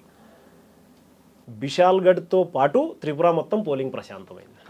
అది ఆ హెడ్డింగ్ అండి. చూడండి, అంటే మనకి ఇక్కడ ఏదైనా ఉంది అంటే ఒక బిషాల్గఢ్తో పాటు త్రిపుర మొత్తం ప్రశాంతంగా, మొత్తం అంత అండి. అది అంటే ఖచ్చితంగా నేను అక్కడ ఛార్జ్ తీసుకున్నప్పుడు అయితే నేను మామూలుగా ఎస్పీ అయిన తర్వాత కూడా మేము కూరగాయలు అది కొనడానికి నేను వైఫ్ ఇద్దరం కలిసి వెళ్ళేవాళ్ళం అండి. మాకు సరదా, అంటే కొంచెం అట్లయినా బయట తిరగడానికి ఉంటుందని ఇద్దరం కూరగాయలు కొనడానికి వెళ్ళేవాళ్ళం. వెస్ట్ త్రిపురలో ఉన్నప్పుడు ఏం ప్రాబ్లం రాలేదు. బట్ బిషాల్గఢ్ అక్కడికి వెళ్తే నాకు పర్సనల్ పక్కన ఉన్న సెక్యూరిటీ కూడా, సార్ ఇక్కడ బయట తిరగకండి సార్, ఇది చాలా డేంజరస్ ప్లేస్ సార్. అది ఎంతలా చెప్పారంటే నేను ఆఫీస్కి వెళ్ళిన తర్వాత వైఫ్ కూడా ఎక్కువ కదా మేడం చెప్పి ఆ తర్వాత తను ఇంటికి రావడానికి కూడా ఇష్టపడేది కాదు. వెళ్తే ఇద్దరం వెళ్దాం, నువ్వు ఒక్కని మాత్రం ఇక్కడ ఉండటానికి. ఎందుకండి అంత అంటే వాళ్ళు లోకల్ అట్లా ఎందుకు చెప్పారండి, వాళ్ళు ఎందుకు చెప్పారో నాకు తెలియదు. ఇంతకుముందు హిస్టరీ ఉండొచ్చు అండి, పాస్ట్ హిస్టరీ. ఇప్పుడు లేదు కాబట్టి మనము ఏం లేదనుకోవడానికి లేదు. బట్ నాకు చెప్పింది అయితే, సార్ ఇక్కడ ఖచ్చితంగా ఎలక్షన్ టైంలో ఒక 2-3 మర్డర్లు అవుతాయి సార్. అరే ఎందుకురా బాబు మీరు అంతా ఇదేని చెప్పి అంత సెన్సిటివ్గా ఉండేదండి సార్. అంత సెన్సిటివ్ ఏరియాలో మీ పీస్ ఆఫ్ పోలింగ్ ఎలా చేసుకొచ్చారు? అంటే మీ ప్లాన్ ఆఫ్ యాక్షన్ ఏంటండి అక్కడ? అంటే ట్రబుల్ మాంగర్స్ అందరినీ ముందు పీడియాక్ట్ చేశారా? అంటే ఇంకా ప్రివెంటివ్ డిటెన్షన్ అంటాం కదండి. నేను ఇది చేశానని నాకు జనరల్గా అంత గొప్పలు చెప్పుకోవడం అట్లా నాకు అంటే కొంతమంది ఆఫీసర్లు ఏం చేస్తారంటారంటే ఇటువంటి ట్రబుల్ మాంగర్స్ అందరినీ తీసుకొచ్చి పీడియాక్ట్ పెట్టడం, లేదా ప్రీవియస్ రికార్డ్ చూపించడం, ఆఫీసర్ యొక్క టాలెంట్ని ముందు ఒక వార్నింగ్ ఇవ్వడం, కాషన్ ఇవ్వడం, ఇటువంటి తీసుకొచ్చారా? మిక్స్ ఆఫ్ మీరు ఎందుకంటే అంత ప్రయారిటీ ఉన్న ఎలక్షన్ కమిషన్ ఐడెంటిఫై చేసిన జిల్లాలో పీస్ ఆఫ్ పోలింగ్ జరగడం ఉంది, ప్లాన్ ఆఫ్ యాక్షన్ జరిగితే వెళ్తుంది. బేసికల్గా మేము చేసింది ఒకటే అండి. అక్కడికి వెళ్ళిన తర్వాత నాకు కూడా ఫస్ట్ మేజర్ ఎలక్షన్ కంటే నేను ఎస్పీ అయిన తర్వాత 1 yearలో అసెంబ్లీ ఎలక్షన్ అనేది ఇక్కడ ఉన్నట్లు మనకు మిగతా కంట్రీ అంతా తీసుకుంటే త్రిపురలో పోలింగ్ చాలా ఎక్కువ ఉంటుందండి. 90%కి ఎప్పుడు తగ్గదు పోలింగ్. మనకి ఇక్కడ 90 అనేది ఎప్పుడు జరగదండి, ఇంపాసిబుల్. ఇక్కడ ప్రతి ఒక్కరు ఓటేస్తారు, ప్రతి ఒక్కరు ఓటేస్తారండి. అక్కడ ఓటు వేయకపోవడం అనేది చాలా తక్కువ. వాళ్ళు అక్కడ లేకపోతేనో లేదంటే వాళ్ళు ఎవరన్నా కానీ చనిపోయి ఉండి వాళ్ళది ఓటర్ లిస్టులో తీసేయకపోతేనే తప్పించి అక్కడ ఉన్న వాళ్ళు ఎవరు ఓటు వేయకపోవడం అనే ప్రసక్తే లేదు. ఓటు వేసే తీరుతారండి, ఎందుకంటే అబౌవ్ 90% అనుకుంటారు. అంతే, ఖచ్చితంగా వాళ్ళు ఓటు మాత్రం మిస్ అవ్వరండి అది. సో అంత ఇంటెన్స్గా ఉంటుంది కాబట్టి అక్కడ పోలింగ్ పర్సెంటేజ్ చాలా ఎక్కువ ఉంటాయి, క్లాషెస్ కూడా ఎక్కువ ఉంటాయి. బికాజ్ ఎవ్రీబడి ఈజ్ ఐడెంటిఫైడ్, అంటే ఈ పార్టీనా ఆ పార్టీనా అనేది ఉంటుంది. కాబట్టి మేము తీసుకున్న ఫస్ట్ స్టెప్ ఏంటంటే యాజ్ డిస్ట్రిక్ట్ ఎస్పీ పైనుంచి కూడా మాకు వచ్చిన గైడెన్స్ ఇది, ప్రతి ఒక్కరితో మాట్లాడండి.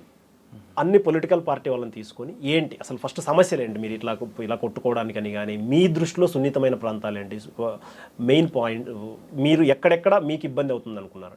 Sensitive, hyper sensitive, hyper sensitive, critical, ఇది ఇంకా టెక్నికల్ లాంగ్వేజ్లో చాలా ఉంటుందండి. బట్ మేము ఐడెంటిఫై చేసింది అది ఎక్కడెక్కడ మనకి ఇబ్బందులు ఉన్నాయి వాళ్ళతో మాట్లాడాం. మొదట వాళ్ళతో తీసుకొని అపోజిషన్ వాళ్ళు ఆబ్వియస్లీ వాళ్ళు ఎక్కువగా చెప్తారు, రూలింగ్ పార్టీ వాళ్ళు ఎవరైతే ఎక్కడ వీక్గా ఉన్నాం అనుకుంటారో అక్కడ వాళ్ళు సెన్సిటివ్ అని చెప్తూ ఉంటారు.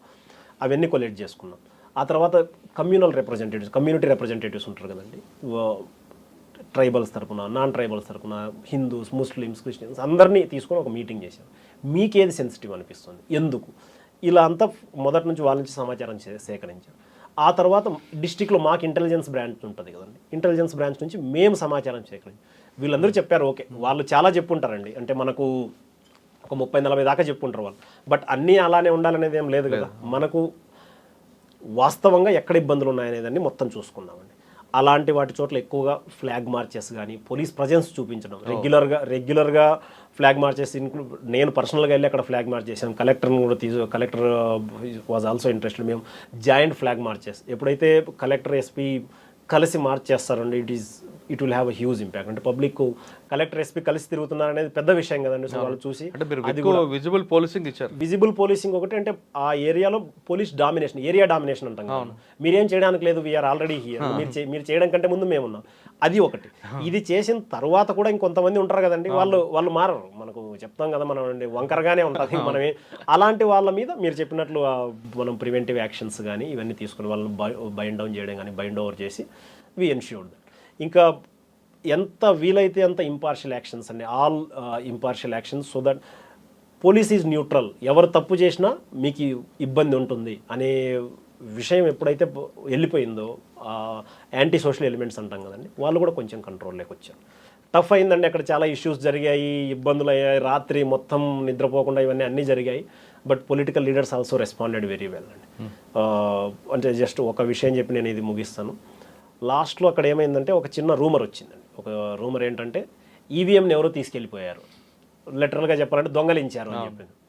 అక్కడ ట్రైబల్ పార్టీ వాళ్ళకి డామినేషన్ ఉందండి, వాళ్ళు తిప్రామోథ అనే ఒక పార్టీ ఉంటుంది, ఎవరో తీసుకెళ్ళిపోయారని చెప్పి వాళ్ళని.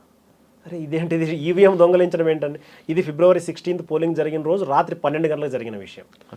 మేము కంప్లీట్గా అలసిపోయినాం, యువర్ టోటల్లీ ఎగ్జాస్టెడ్. అప్పుడే ఇంటికి వచ్చాను, నేను ఇంటికి వచ్చి డిన్నర్ చేస్తున్నాను, ఈ మాట వచ్చింది, అరే ఈవీఎం దొంగలించారని. ఈవీఎం అంటే మిగతావి ఏం జరిగినా కానీ పెద్దగా ఇంపాక్ట్ ఉండదు కానీ అండి, ఈవీఎం అంటే తెలుసు కదా మనకు ఆల్రెడీ. ఈవీఎం దొంగలించడం అంటే అదేం చిన్న వస్తువు, ఏమన్నా 10 రూపాయలు 25 రూపాయలు దొంగలించానని చెప్పి అసలు ఏం జరిగిందని చెప్పి మళ్ళీ చూస్తే రావాల్సి, ఎప్పుడైతే మేము ఈవీఎం ఏ రూట్లో వెళ్తుంది స్ట్రాంగ్ రూమ్ నుంచి పోలింగ్ స్టేషన్కి, మళ్ళీ ఏ రూట్లో వెనక్కి వస్తానేది కూడా మేము డివైన్ చేస్తామండి. అంటే ఆ రూట్ మ్యాప్ కూడా వాళ్ళకి ఇచ్చి ఉంటాం, మీరు ఇదే రూట్లో రావాలని. ఆ రోజు ఆ రూట్లో ఏదో వాటర్ ఎక్కువగా వచ్చింది, ఫ్లడ్డింగ్ లాగా అయిపోయిందని చెప్పి వాళ్ళు కొంచెం D2 తీసుకొని మళ్ళీ వేరే రూట్లో వచ్చారు. అక్కడ కూడా వచ్చేసింది, అరే ఇలా ఎలా వెళ్తారని ఒక పార్టీ వాళ్ళని ఫాలో అవ్వడము వెనకాల, అంటే ఇదేమో దొంగలించబడుతుంది అని చెప్పి దొంగలించకుండా మేము వస్తున్నాం చూడటం కోసమని వాళ్ళ వెనకాల వస్తున్నాం, అది వాళ్ళ వర్షన్. మమ్మల్ని కొట్టడానికి వస్తున్నారని పోలింగ్ పర్సన్ అని చెప్పి CAPF వాళ్ళందరూ సార్ మా ఎంట పడ్డారు కొట్టడానికి, అరే మిమ్మల్ని ఎందుకు కొడతారా బాబు, మీరేం చేశారు, మేమేం చేయలేదు అంటే కొట్టడానికి వస్తున్నారంటే ఏదైనా ఇష్యూ జరిగిందేమో అనుకున్నాను నేను. నాకు ఇన్ఫర్మేషన్ ఏం తెలియదు అప్పటికి, లోకల్ SHOకి ఐడియా లేదు, తిరుగుతూ ఉన్నాడు. అప్పటికి రాత్రి 12 అయింది, అందరూ అలసిపోయి ఉన్నారు. SDPOకి ఐడియా లేదు, అడిషనల్ ఎస్పీ ఇంకా నేను. అందుకోసం అని చెప్పి నేనే వాళ్ళతో మాట్లాడుతున్నాను, ప్రిసైడింగ్ ఆఫీసర్, అసలు ఏం జరిగింది ఎందుకంటే సార్ మేమంతా పోలింగ్ అయిపోయింది మొత్తం అందులో తీసుకొని వస్తున్నాము, ఇది అయిపోయిన తర్వాత మామూలు ఈవీఎం తీసుకొని వస్తున్నాము సార్, అంతే జరిగింది. ఇంత జరిగితే మీ వెనకాల ఎందుకు పడతారా వాళ్ళని చెప్పి నేను అసలు వాళ్ళతో ఏమైందంటే వాళ్ళకి తెలియట్లేదు. 2-3 అట్లా నేను మాట్లాడిన తర్వాత డ్రైవర్కి తీసుకున్నాను. నాకు ఎందుకో డౌట్ వచ్చిందంటే మీరు రాత్రి 12 గంటలప్పుడు వస్తున్నారు, ఇంత లేట్ అవుతుందంటే నాకు ఆ డౌట్ రాలేదండి. ఎక్కడన్నా వెహికల్ ఆగిపోయిందా ఏంటి అని డ్రైవర్ని అడిగాను.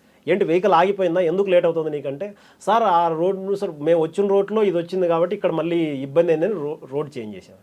సరే బాబు ఎందుకు రాను ఇప్పుడు చెప్పండి, అప్పుడు నాకు ప్రాబ్లం అవుతుంది. అక్కడ వాళ్ళని ఆపి ఆ పార్టీ వాళ్ళ లీడర్తో మాట్లాడేవాడిని. లీడర్తో మాట్లాడితే థ్యాంక్స్ టు హిమ్ రాత్రి 12:30 అప్పుడు ఒక వాయిస్ మెసేజ్ పంపించాం. సో నేను ఆయనతో మామూలు అక్కడ ఉన్న లీడర్స్ అందరితో అన్ని పార్టీలతో అండి, బీజేపీ, సిపిఎం, కాంగ్రెస్, తిప్రామత అందరితో మంచి లైజన్ ఉందండి నాకు. వాళ్ళు రాత్రి 12:30 వాయిస్ మెసేజ్ రికార్డ్ చేసి ఇందులో అడ్మినిస్ట్రేషన్ ఎలాంటిది ఇది ఏం జరగలేదు, పార్టీ లీడర్ వాళ్ళ మెయిన్ లీడర్ స్టేట్ ప్రెసిడెంట్ చెప్పేసరికి దెన్ వాళ్ళు కొంచెం రిలాక్స్ అయ్యారండి. ఇదంతా జరగడానికి వన్ అవర్ పట్టింది. అంతలోపల అక్కడ ఉన్న మా స్టాఫ్ వీళ్ళు, సార్ మేము లాఠీ చార్జ్ చేస్తాం, సార్ మేము లాఠీ చార్జ్ చేస్తాం. అరే మీరు లాఠీ చార్జ్ ఎందుకు రా చేయడం, మీరు ఆగండి, అసలు విషయం తెలుసుకోవాలి కదండి మనం. వాళ్ళ తప్పేం లేదు, వీళ్ళ తప్పేం లేదు, లాఠీ చార్జ్ చేస్తే సిచ్యువేషన్ అవుట్ ఆఫ్ కంట్రోల్ అయిపోతుంది. ప్లస్ మేము అందరం టైర్డ్ అయి ఉన్నామండి. ఇప్పుడు మీరు you can imagine, morning February 15th రాత్రి అంతా తిరగాలి, మళ్ళీ 16th పోలింగ్ అంతా అయిపోయేసరికి అది అయిందండి. ఇట్ వాజ్ అంటే నా దృష్టిలో నేను అనుకుంటాను దేశంలో అన్ని చోట్ల ఎలక్షన్ టఫ్ అని నేను కాదని చెప్పను. బట్ ఎలక్షన్ కమిషన్ చెప్పిన దాని ప్రకారం వెస్ట్ బెంగాల్లో, త్రిపురలో ఎలక్షన్స్ ఇంకొక లెవెల్ అండి. అది మాత్రం అంటే నేను త్రిపురలో ఉన్నాను కాబట్టి చెప్పట్లేదు, ఇది ఎలక్షన్ కమిషన్ చెప్పిన మాట. So I'm sharing it with you. నేను తాడిపత్రి నుంచి వచ్చానండి. తాడిపత్రిలో ఎంత సమస్యంగా ఉంటుందో నేను నా కళ్ళతో చూశాను. బట్ అది చూసిన తర్వాత కూడా, అక్కడ చూసిన తర్వాత నాకు అనిపించింది ఇది ఇంకొక లెవెల్ అని చెప్పి నాకు అనిపించింది. అంటే తాడిపత్రి బెటర్ అంటారా? మేబీ నాకు అనిపిస్తుందండి పర్సనల్గా. బట్ ఈసారి జరిగిన దాన్ని బట్టి డిఫరెంట్గా ఉండొచ్చు అండి, నేను చూశాను కాబట్టి. బట్ అక్కడ ఇంటెన్సిటీ ఎక్కువ ఉంటుంది. 90-95% పోలింగ్ ఎప్పుడైతే వెళ్తుందో ఎవ్రీ ఓట్ అంటే ప్రతి ఒక్కరు ఓటు వేస్తున్నారు, ఎవరు గెలుస్తారో ఎవరు ఓడిపోతారో అన్నది కొంచెం ఇంటెన్సిటీ ఎక్కువ ఉంటుంది కాబట్టి అదండి. బట్ నా దృష్టిలో నాకు పర్సనల్గా ఒక పోలీస్ ఆఫీసర్ అనేది అసెంబ్లీ ఎలక్షన్స్ చేస్తేనే యాజ్ అ ఎస్పీ మనం ఎంత లా అండ్ ఆర్డర్ హ్యాండిల్ చేయగలము, ఎంత ప్రెజర్ తీసుకోగలం అనేది తెలుస్తుందండి. ఎంత అంటే what is your breaking point, ఎక్కడి దాకా నువ్వు ఈ ప్రెజర్ తీసుకోగలవు అన్నట్లండి. బట్ రియల్లీ సాటిస్ఫాక్టరీ అండి. అసెంబ్లీ ఎలక్షన్స్ మాత్రం I'm really satisfied with that. Okay sir, జనరల్గా పోలీస్ ఆఫీసర్లు మీరు చెప్పిన ట్రబుల్ వాంగర్స్ పికప్ చేసి కౌన్సిలింగ్ వేరే రకంగా ఇస్తుంటారు. మీరు ఆ టైప్ ఇచ్చేవారా లేదా ఓన్లీ వార్నింగేనా? లేదండి, ఫార్చునేట్లీ అక్కడ local awareness is much more. ఇక్కడ ఉన్న దానికంటే చాలా అవేర్నెస్ ఉంటుందండి. అక్కడ people are aware of their rights. వాళ్ళకు దే నో దట్ 24 గంటల కంటే ఎక్కువ పోలీస్ ఆఫీసర్ నన్ను డీటైన్ చేయలేడు అని చెప్పి, without producing me before magistrate. వాళ్ళకు పొలిటికల్ అవేర్నెస్ చాలా ఎక్కువ అండి త్రిపురలో. సో ఇక్కడ మనకు అంతగా అవగాహన లేకపోవచ్చు, కానీ అక్కడ ఏంటంటే వాళ్ళకు చాలా మంచి అండర్స్టాండింగ్ ఉంటుందండి. అసలు ఏంటి, ఎందుకు మనల్ని, అసలు వీళ్ళు ఎందుకు మమ్మల్ని డీటైన్ చేశారు, ఎందుకు మనల్ని తీసుకొచ్చారు అన్నదాన్ని తీసుకొచ్చి మనం మాట్లాడి వార్నింగ్ ఇచ్చి రే ఇట్లా చేయకండి అని చెప్పి వాళ్ళను మందలించి పంపించవచ్చు. కానీ వాళ్ళు ఏదో తీసుకొచ్చి లేదు 2-3 days మనము డీటైన్ చేసి లేదంటే అక్కడే పెట్టడానికి ఛాన్సే లేదండి. అక్కడ అలాంటి మెథడ్స్ యూస్ చేయడానికి అక్కడ పాసిబిలిటీ లేదు. సార్ అక్కడ పబ్లిక్ పోలీస్ మీద ఎలాగుంటారంటే, పోలీస్కి పబ్లిక్ ఏమైనా గ్యాప్ ఉందంటారా లేదా రెస్పెక్ట్ ఉందంటారా? అక్కడ పోలీస్ పబ్లిక్కి గ్యాప్ ఏం లేదండి. ఇన్ఫ్యాక్ట్ మనం ఇక్కడ ఫ్రెండ్లీ పోలీసింగ్ అంటాం. అక్కడ police is very accessible there. మీరు అక్కడికి వచ్చి చూస్తే తెలుస్తుందండి. ఒకసారి ఎలాంటి తప్పకుండా రండి మీరు. మీరు ఒకసారి అక్కడికి వచ్చి చూస్తే నేను చెప్పినవి వాస్తవంగా అలానే ఉన్నాయా అన్నది కూడా మీకు అర్థమైపోతుంది. అక్కడ ఏంటంటే పోలీస్ చాలా యాక్సెసిబుల్ అండి. అండ్ అక్కడ అన్ని కేసెస్ రిజిస్టర్ అవ్వడానికి వాటికి కూడా అది ఉంటుందండి. ఎందుకంటే జనాలకు అవేర్నెస్ ఎక్కువ ఉంది, ప్లస్ పబ్లిక్ కూడా యాక్సెసిబుల్. పబ్లిక్ అండ్ పోలీస్ అది ఇక్కడలాగా పెట్టి కేసులు పెడతారు, పక్కన పెడతారా, అక్కడ కూడా పెడతారండి? కేసులు కూడా అన్నీ పెడతారండి. నేను 325 cases, 323 simple hurt and assault వస్తే అవి కోర్టుకు పంపించి పర్మిషన్ తీసుకొని కేసులు తీసుకున్న సందర్భాలు కూడా ఉన్నాయండి. కాబట్టి అది లేదని దానికి ఏం లేదు. మీకు మ్యాన్ పవర్ ఎంత ఉంటుందండి? నేను 2 జిల్లాల్లో ఉన్నానండి. ఇప్పుడున్న జిల్లాలో త్రిపురలో మ్యాన్ పవర్ సఫిషియంట్ అంటారా? సఫిషియెంట్గా ఉంటుందండి. మ్యాన్ పవర్ క్రైసిస్ అయితే ఏం లేదు. బట్ ఇప్పుడు చాలామంది కానిస్టేబుల్స్ లోవర్ లెవెల్లో రిటైర్ అయిపోవడం వల్ల ఇప్పుడు కొంచెం షార్టేజ్ ఉంది. బట్ గవర్నమెంట్ ఈ మధ్యనే మళ్ళీ రిక్రూట్మెంట్కి నోటిఫికేషన్ ఇచ్చిందండి. So sufficient man power. Sir మీరు వెళ్ళేసరికి క్రైమ్ ప్యాటర్న్ తీసుకుంటే ట్రెడిషనల్ క్రైమ్ కనబడుతుంది త్రిపురలో. ఒక కమ్యూనిటీ వాళ్ళే చేసేవారండి బాడీ అసాల్ట్ కానీ, లేదంటే నైట్ హెచ్పీలు ఏదో. ఇప్పుడు క్రమేపీ మీరు ఇప్పుడు సిపాయి జిల్లాకు వచ్చేసరికి సైబర్ క్రైమ్ వచ్చింది, దాని ఎఫెక్ట్ కనిపిస్తుంటుంది అక్కడ? తప్పకుండా అండి. ఇప్పుడు అంటే మనము సైబర్ క్రైమ్ అనేది ఎప్పుడైతే మన లైఫ్లో ఎలక్ట్రానిక్ గూడ్స్ వచ్చాయో, గ్యాడ్జెట్స్ వచ్చేసాయో, మనం సైబర్ క్రైమ్లో ఆల్రెడీ ఇన్వాల్వ్ అయిపోయి ఉన్నాం. అంటే మనం ఇన్వాల్వ్ అయ్యామంటే మనం చేస్తున్నామని కాదు, బట్ మనం ఆల్రెడీ బాధితులం అయిపోయి ఉన్నాం. సైబర్ క్రైమ్ అనేది ఏంటంటే it could be as simple. అంటే మీ డేటా ఎవరికో ఆల్రెడీ వెళ్ళిపోయి ఉండొచ్చు, వాళ్ళు మీకు యాడ్స్ పంపిస్తూ ఉండొచ్చు, మా దాంట్లో జాయిన్ అవ్వండి, ఇలా చేస్తే మీరు పర్సనల్ లోన్ రిక్వైర్మెంట్ ఉంటే పంపండి అని చెప్పి. అది చెప్పడానికి క్రైమ్ అని కాదు కానీ ఏంటంటే మీకు జస్ట్ మెసేజ్ వచ్చిందని. బట్ ఒక లార్జ్ స్కేల్లో జరిగింది అనుకోండి, నేనున్నాను, మీ ఒక్కరి ఇన్ఫర్మేషన్ ఎవరికైనా ఇచ్చాను అనుకోండి, నాట్ అ క్రైమ్, మేబీ తెలుసు కాబట్టి మురళీధర్. వీళ్ళిద్దరు ఇన్ఫర్మేషన్ ఇచ్చాను అనుకోండి, ఎందుకు ఇచ్చారు? ఇక్కడున్న ఆఫీస్లో అందరూ ఇన్ఫర్మేషన్ ఇచ్చాను అనుకోండి, అరే ఏదో జరుగుతుంది. అదే హైదరాబాద్లో ఉన్న వాళ్ళందరి ఇన్ఫర్మేషన్ నేను వేరే వాళ్ళకి షేర్ చేశాను అనుకోండి, obviously that is a crime. So మనం ఆ రకంగా బాధితులం అయి ఉన్నాం ఎక్కడో ఒక చోట. నేను అంటే మీరు అడిగారు కాబట్టి అందరికీ చెప్పాలంటే prevention is better than cure. అది చెప్పారు మనకు తెలుగులో కూడా, చికిత్స కంటే నివారణ మెరుగైన. మనకు తెలియనిది, మనకు అర్థం కానిది నుంచి మనం దూరంగా ఉండటం మంచిది. ఒకటి అదైతే. రెండవది, డబ్బుల కోసం ఆశపడటం అనేది అన్నిటికంటే, డబ్బుల కోసం ఏదైనా కానీ ఆశపడటం అనేది ఇంకా అది బిగ్గెస్ట్ డేంజర్ అండి. మీకు ఫలానా ట్రిప్ వస్తుందనో, ఫలానా లాటరీ ఉంటుందనో, ఇలాంటివన్నీ జరుగుతాయి. బేసికల్లీ ఆశ చూపించడం అనేది ఎప్పుడైతే మన గ్రీడ్ అంటాం కదండి, మన అత్యాశ, దురాశ ఏదైనా కానివ్వచ్చండి, అది ఎప్పుడైతే మన మైండ్ను కప్పేస్తుందో తప్పకుండా మనం బాధితులమయ్యే ఛాన్స్ ఎక్కువ. ఇంగ్లీష్లో చెప్పండి, there is no free lunch. ఎవరు మనకు ఉచితంగా డబ్బులు ఎందుకు ఇస్తారండి? వాళ్ళు ఏదైనా కానీ మీకు ఉచితంగా ట్రిప్ ఎందుకు ఇస్తారు? అంటే మీరు ఏమైనా సెలబ్రిటీ ఇవ్వాలి, లేదంటే మీ నుంచి ఏమైనా పొందాలనుకుంటున్నారా? ఓన్లీ థింగ్ ఈజ్ దట్ మీ అకౌంట్లో డబ్బులు కాజేయాలనుకుంటున్నారు. అంటే త్రిపురలో కూడా ఇదే నేచర్ ఉందంటారా? పబ్లిక్లో అని కాదండి, ఇట్ ఈస్ కొంతమంది ఉంటారు ఆ క్రిమినల్ మైండ్ సెట్ ఉండేవాళ్ళు. ఇప్పుడు ప్రతి ఒక్కరు అది చేయరండి, ఇప్పుడు ప్రతి ఒక్కరు చేయడానికి కుదరదు కూడా. త్రిపురలో సైబర్ క్రైమ్ విక్టిమ్స్ ఉంటారంటారు? ఉన్నారండి, తప్పు. అంటే మా దగ్గరికి కంప్లైంట్స్ వస్తూ ఉంటాయి, వచ్చిన వెంటనే ఏం కనిపిస్తుంటుంది ఎక్కువ కనిపించే ఎంఓ ఏంటండి, ఆన్లైన్ నుంచి ఓటీపీ ఫ్రాడ్స్ ఎక్కువ జరుగుతుంటాయండి. ఓటీపీ ఫ్రాడ్స్దే ఎక్కువగా జరుగుతూ ఉంటుంది. నేను చూసిన దాన్ని బట్టి 99% కేసెస్లో జనాలు ఓటీపీ షేర్ చేసేస్తారండి. ఇప్పుడు అది చెప్పడానికి కూడా వాళ్ళు ఇష్టపడరు. అంటే నేనే తప్పు చేశానని చెప్పితే మళ్ళీ పోలీసులు ఏమి యాక్షన్ తీసుకోరేమో అని చెప్పి నేనేం ఓటీపీ షేర్ చేయలేదండి. ఒక కేసులో ఒక well educated person is a professor, అకౌంట్లోంచి 6.7 lakhs విత్డ్రా అయిపోయింది.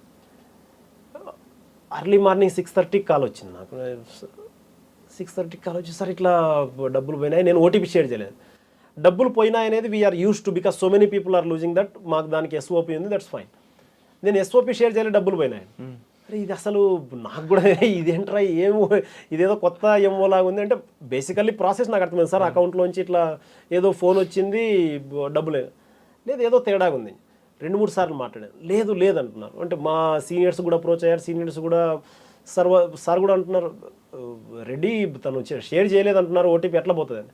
సరే సార్ నేను ఒకసారి పర్సనల్గా చెక్ చేస్తానని ఇంటికి వెళ్ళిన తర్వాత వాళ్ళతో మాట్లాడుతుంటే అసలు ఏం జరిగిందంటే, లేదు నాకు ఫోన్ వచ్చింది ఇదని చెప్పి.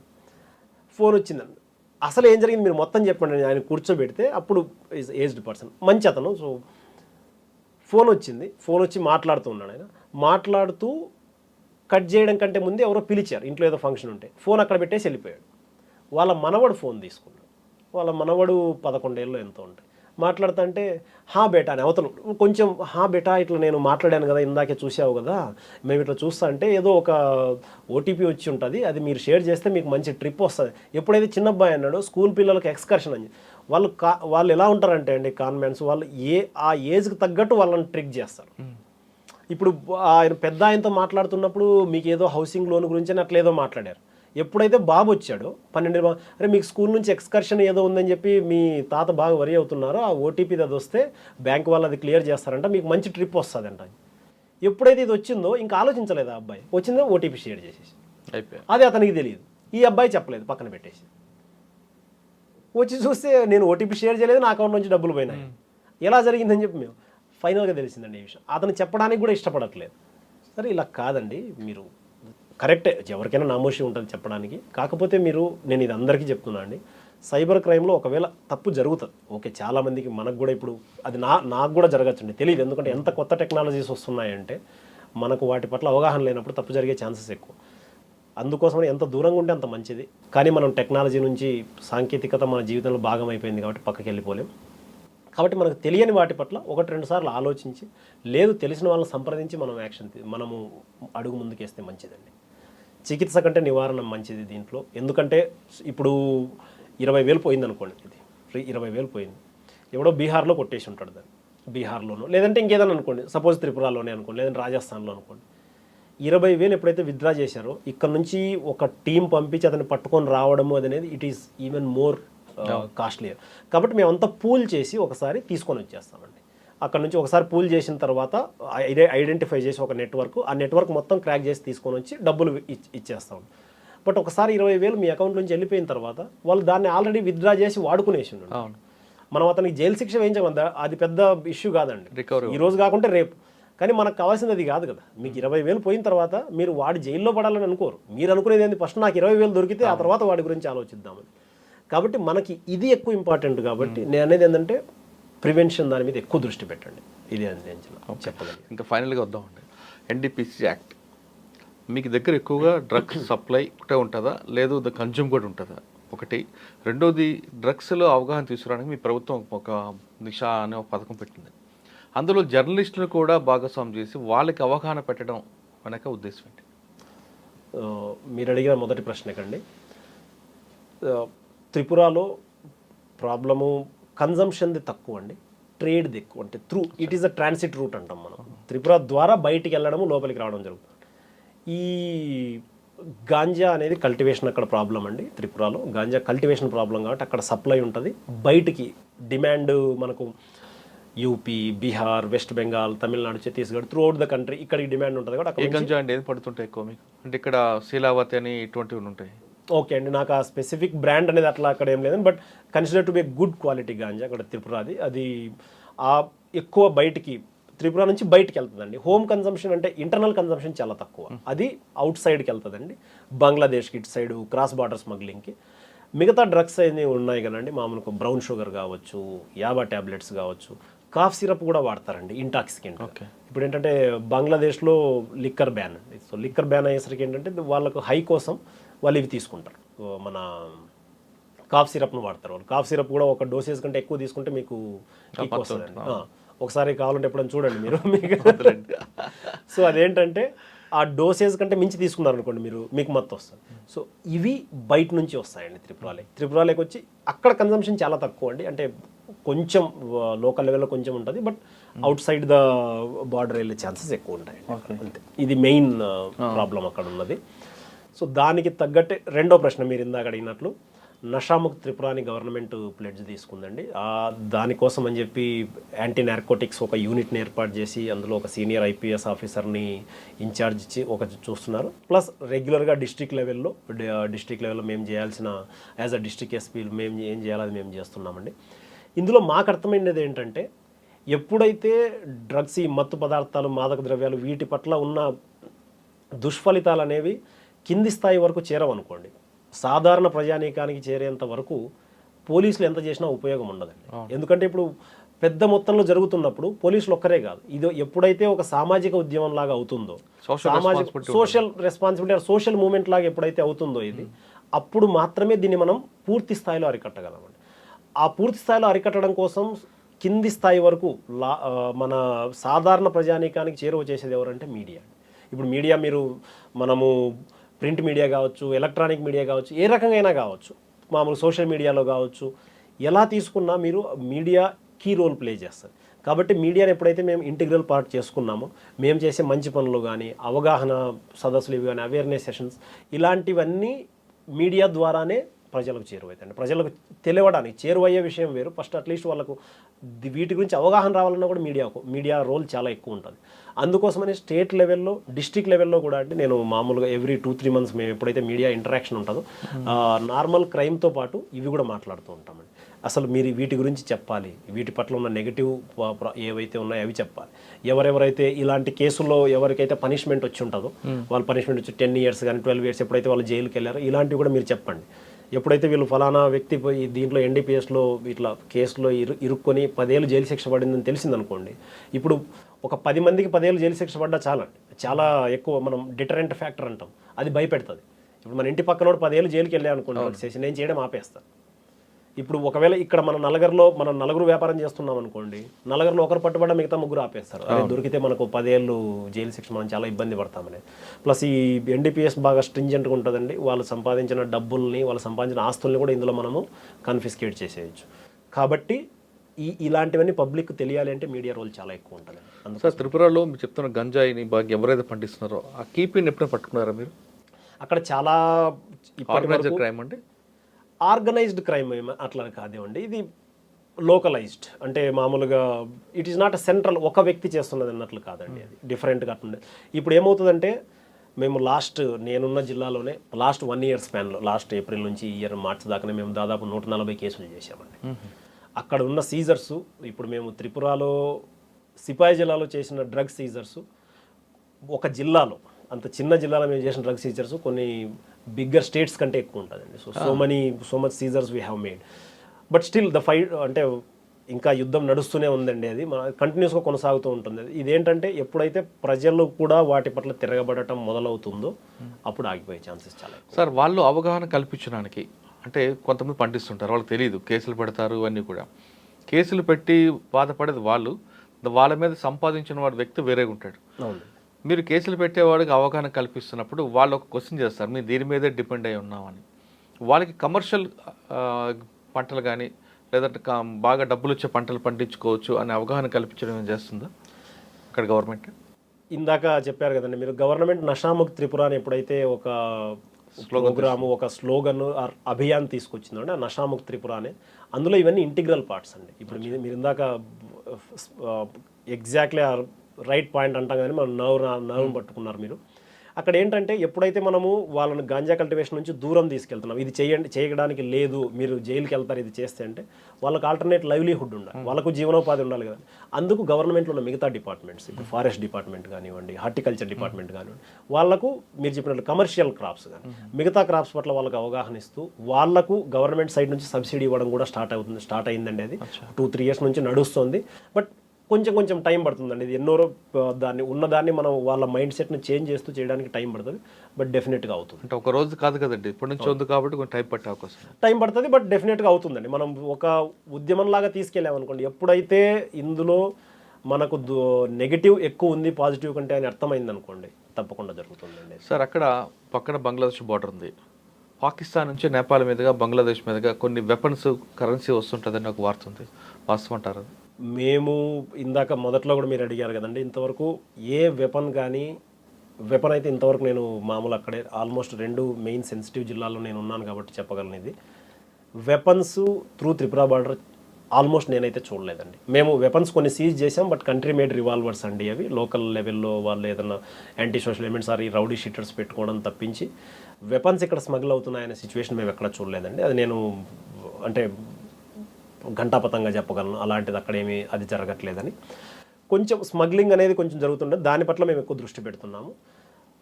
ఈ మూమెంట్ అనేది రెండోది మీరు చెప్పినట్లు మనుషులు, ఇది ఫేక్ కరెన్సీ అది కూడా చాలా తక్కువ అండి, చాలా తక్కువ. మేబీ 1-2 చోట్ల ఏదైతే వచ్చిందో వాళ్ళు కూడా అరెస్ట్ అయిపోయారు, ఆ తర్వాత తగ్గిపోయిందండి. అది మూమెంట్ ఆఫ్ పీపుల్ వీళ్ళు రిలేటివ్స్ ఉన్నారు కాబట్టి, ఇక్కడ బంగ్లాదేశ్లో వీళ్ళ రిలేటివ్స్ ఉన్నారు, సేమ్ వాళ్ళు ఒకటే గ్రామం విడిపోయింది కాబట్టి వాళ్ళు రిలేటివ్స్ ఉన్నారు కాబట్టి వాళ్ళు అటు ఇటు రావడము, కొన్నిసార్లు కొంతమంది వ్యాలిడ్ డాక్యుమెంట్స్ లేకుండా రావడం ఇది నడుస్తుందండి. వాటి పట్ల మేము యాక్షన్ తీసుకుంటున్నాము. వాళ్ళకు అవగాహన కల్పిస్తూ, బాబు మీరు ఇట్లా పాస్పోర్ట్ ఇవి లేకుండా రావడానికి లేదు, మీ రిలేటివ్స్ ఉండొచ్చు కాక, బట్ మీరు జైలుకి వెళ్తారని చెప్పి వాళ్ళు అది వెళ్తున్నాం. బట్ ఈ మిగతా వాళ్ళు ఎవరైతే ఉన్నారో అంటే పాకిస్తానీ నేషనల్స్ అలాంటి వాళ్ళు కానీ లేదంటే రోహింగ్యాస్ కానీ ఎవరు వస్తున్నారో వాటి పట్ల మాత్రం చాలా స్ట్రిక్ట్ యాక్షన్ జరుగుతుందండి. ఒక్కసారి అందులో అరెస్ట్ అయిన వాళ్ళు అయితే మళ్ళీ బయటకు వచ్చే ప్రసక్తి ఉండొచ్చు. సార్, ఢిల్లీ కొన్ని ప్రాంతాల్లో తీసుకుని భివాండి, పూణే అటువంటి ప్రాంతాల్లో సెక్స్ వర్కర్స్ పట్టుబడితే ఫస్ట్ త్రిపుర పేరు వస్తుంటుందండి. ఈ ట్రాఫికింగ్ యాంగిల్ మాకు ఎప్పుడైతే ఇందాక మీరు అన్నట్లు ఇన్స్టెన్సెస్ కొన్ని కనిపించాయో, వీళ్ళు మెయిన్లీ పావర్టీని బేస్ చేసుకుని వాళ్ళు చేస్తున్నారండి. ఆ పావర్టీని బేస్ చేసుకొని కొంతమంది త్రిపుర వాళ్ళని తీసుకురావడం అట్లా జరిగింది. ఈ కేసులు వచ్చినప్పుడు మాత్రం వాళ్ళ మీద ట్రాఫికింగ్ యాక్ట్ అంటే మేము సెక్షన్ 370 అంటామండి, అందులో ట్రాఫికింగ్ యాక్టివిటీ వాళ్ళ మీద స్ట్రింజెంట్ యాక్షన్ తీసుకోవడం జరుగుతుంది. బహుశా కొద్ది రోజుల్లో అది కూడా ఇంకా కంప్లీట్గా స్టాప్ అయ్యే ఛాన్స్ ఉందండి. వాళ్ళ ప్రయత్నాలు వాళ్ళు చేస్తుంటారు, బట్ మేము ఎప్పుడైతే అది స్ట్రిక్ట్గా యాక్షన్ మొదలైందో చాలా డ్రాస్టిక్గా తగ్గిపోతూ వస్తుందండి. అటువంటి ఏజెంట్స్ అందరూ ఐడెంటిఫై చేశారండి గ్రూప్స్ని? ఏజెంట్స్ మేము టౌట్స్ అంటామండి, వాళ్ళను ఎవరైతే ఇలాంటి వాటిలో ఇన్వాల్వ్ అయి ఉంటారో ఆ టౌట్స్ని మేము ఐడెంటిఫై చేసాము. వాళ్ళలో ఎవరెవరైతే ఐడెంటిఫై ఉన్నారో వాళ్ళందరూ ఆల్రెడీ జైల్లో ఉన్నారండి. మెజారిటీ వాళ్ళకు బెయిల్ కూడా రాకుండా స్ట్రింజెంట్ సెక్షన్స్లో కేసు పెట్టి వాళ్ళను జైల్లోకి వేసి ఉన్నామండి. మ్యాక్సిమం కంట్రోల్ అయింది, బట్ అక్కడ ఇక్కడ ఇంకా చిన్నగా జరుగుతుండొచ్చు, వాటిని కూడా కంట్రోల్ చేయడానికి. సార్, మీరు పనిచేసిన 2 జిల్లాలో మీ కన్విక్షన్ రేట్ అయిపోయింది? కన్విక్షన్ రేటు మోర్ దెన్ 50% ఉందండి. అన్ని ఐపీసీ నాన్ ఐపీసీ సెక్షన్స్ అది తీసుకుంటే on par with slightly better than national average లాగా. ఓకే, ఫైనల్గా చెప్పండి, త్రిపుర ప్రజలకి మీరేం చెప్తుంటారండి? త్రిపుర ప్రజలకు నేను ఎక్కువ వాళ్ళందరూ జనరల్గా మేము ఎక్కువ హిందీలోనే వాళ్ళతో మామూలుగా మాట్లాడుతుంటాం. అక్కడ చాలామందికి హిందీ వస్తుంది, అదేం ప్రాబ్లం ఏం లేదండి. వాళ్ళకి ఎక్కువగా చెప్పేది ఒకటే, మేము ఈ డ్రగ్స్ వీటి నుంచి మెయిన్ దూరంగా ఉండండి. అది సమాజాన్ని అది యాక్చువల్గా దహించి వేస్తుంది. అదైతే మాత్రం చాలా ఇబ్బందికరమైనది. అది మీరు డ్రగ్స్ వాటి నుంచి దూరంగా ఉండండి. మిగతాటివి ఎప్పుడైతే పోలీసింగ్ క్రైమ్లో మీరు ఇన్వాల్వ్ అయిపోతారో మీరు ఒక్కరే కాదు, మీ ఆ తర్వాత తరతరాలు ఇబ్బంది పడాల్సి వస్తుంది. వాళ్ళ మీద ఒక ముద్ర పడిపోతుంది సో సమాజంలో, వీళ్ళు ఇలాంటి వాటిల్లో కూరుకుపోయి ఉన్నారు, ఇలాంటి వాటిలో ఇన్వాల్వ్ అయి ఉన్నారని చెప్పేసి. కాబట్టి మీరు మాత్రమే కాదు, మీ తర్వాతి తరాలు కూడా ఆనందంగా సుఖంగా ఉండాలంటే ఈ డ్రగ్స్ వీటి నుంచి దూరంగా ఉండండి. మీరు కష్టపడి పని చేయండి, మీకు ఎలాంటి ఇబ్బంది ఉందన్నా కూడా మేము యాక్సెసిబుల్గా ఉంటామండి. మీరు మామూలుగా ఇప్పుడు అక్కడ ఎవరైనా కానీ వారంలో ఒక రోజు టైం పెడతామండి. మనం జనరల్గా ఫ్రైడే శుక్రవారం ఆ టైం ఉంటుంది. ఎవరైనా వచ్చి ఎస్పీని కలవచ్చు. ఏదైనా వాళ్ళకి ఇష్యూ ఉంది అంటే వాళ్ళు డైరెక్ట్ ఎస్పీ ఆఫీస్కి వచ్చి అక్కడ తీసుకుంటే మేము వాళ్ళ నుంచి రిక్వెస్ట్లు అవి తీసుకొని వాటిని ఇమీడియట్గా అడ్రస్ చేస్తుంటామండి. కాబట్టి మీరు ఈ గవర్నమెంట్ నుంచి మీకు దొరుకుతున్న ఈ సౌలభ్యం కావచ్చు, మీకు ఈ సేవలు మీరు సద్వినియోగం చేసుకొని మీరందరూ ఆనందంగా ఉండాలని మేము కోరుకుంటున్నామండి. మనలో అమాయకత్వం, మనలో ఉన్న అత్యాసే సైబర్ క్రైమ్కి ఒక వరంగా మారిందంటున్నారు జగదీష్ రెడ్డి గారు. మనకు తెలియని విషయాల్లో దూరంగా ఉండడం బెటరు, అంతేగాని ఎవరో తెలియని ఫోన్ చేస్తుంటే ఆసక్తి పడి ముందుకు వెళ్తే ఖచ్చితంగా సైబర్ క్రైమ్ దృష్టిలో పడతామంటూ చెప్తున్నారు. ఒక అనంతపురం జిల్లాలో తెలుగు మీడియంలో చదువుకున్న ఒక కుర్రాడు ఈ స్థాయికి రావడం వెనక ప్రతి ఒక్క తెలుగు వ్యక్తి గర్వించదగ్గ విషయం. ఎక్కడో అనంతపురంలో పుట్టి త్రిపురలో వెళ్ళి అక్కడ తన సత్తా చూపిస్తున్న జగదీష్ రెడ్డి గారికి మనందరూ హ్యాట్సాప్ చెప్దాం. ఆయన చూసి నేర్చుకోవాల్సిన విషయం, ఆయన ఒక రోల్ మోడల్గా ఉన్నారు. తెలుగు మీడియం చదువుకున్నాను కదని వెనక్కి పడకుండా సివిల్స్ రాసి మన భాష రాని రాష్ట్రంలోకి వెళ్ళి పనిచేస్తూ తన సత్తా చూపిస్తున్న జగదీష్ రెడ్డి గారితో ఇంటర్వ్యూ. వచ్చే వారం మరో గెస్ట్తో మళ్ళీ కలుద్దాం. అంతవరకు నమస్తే. Thank you sir, thank you very much. Thank you అండి.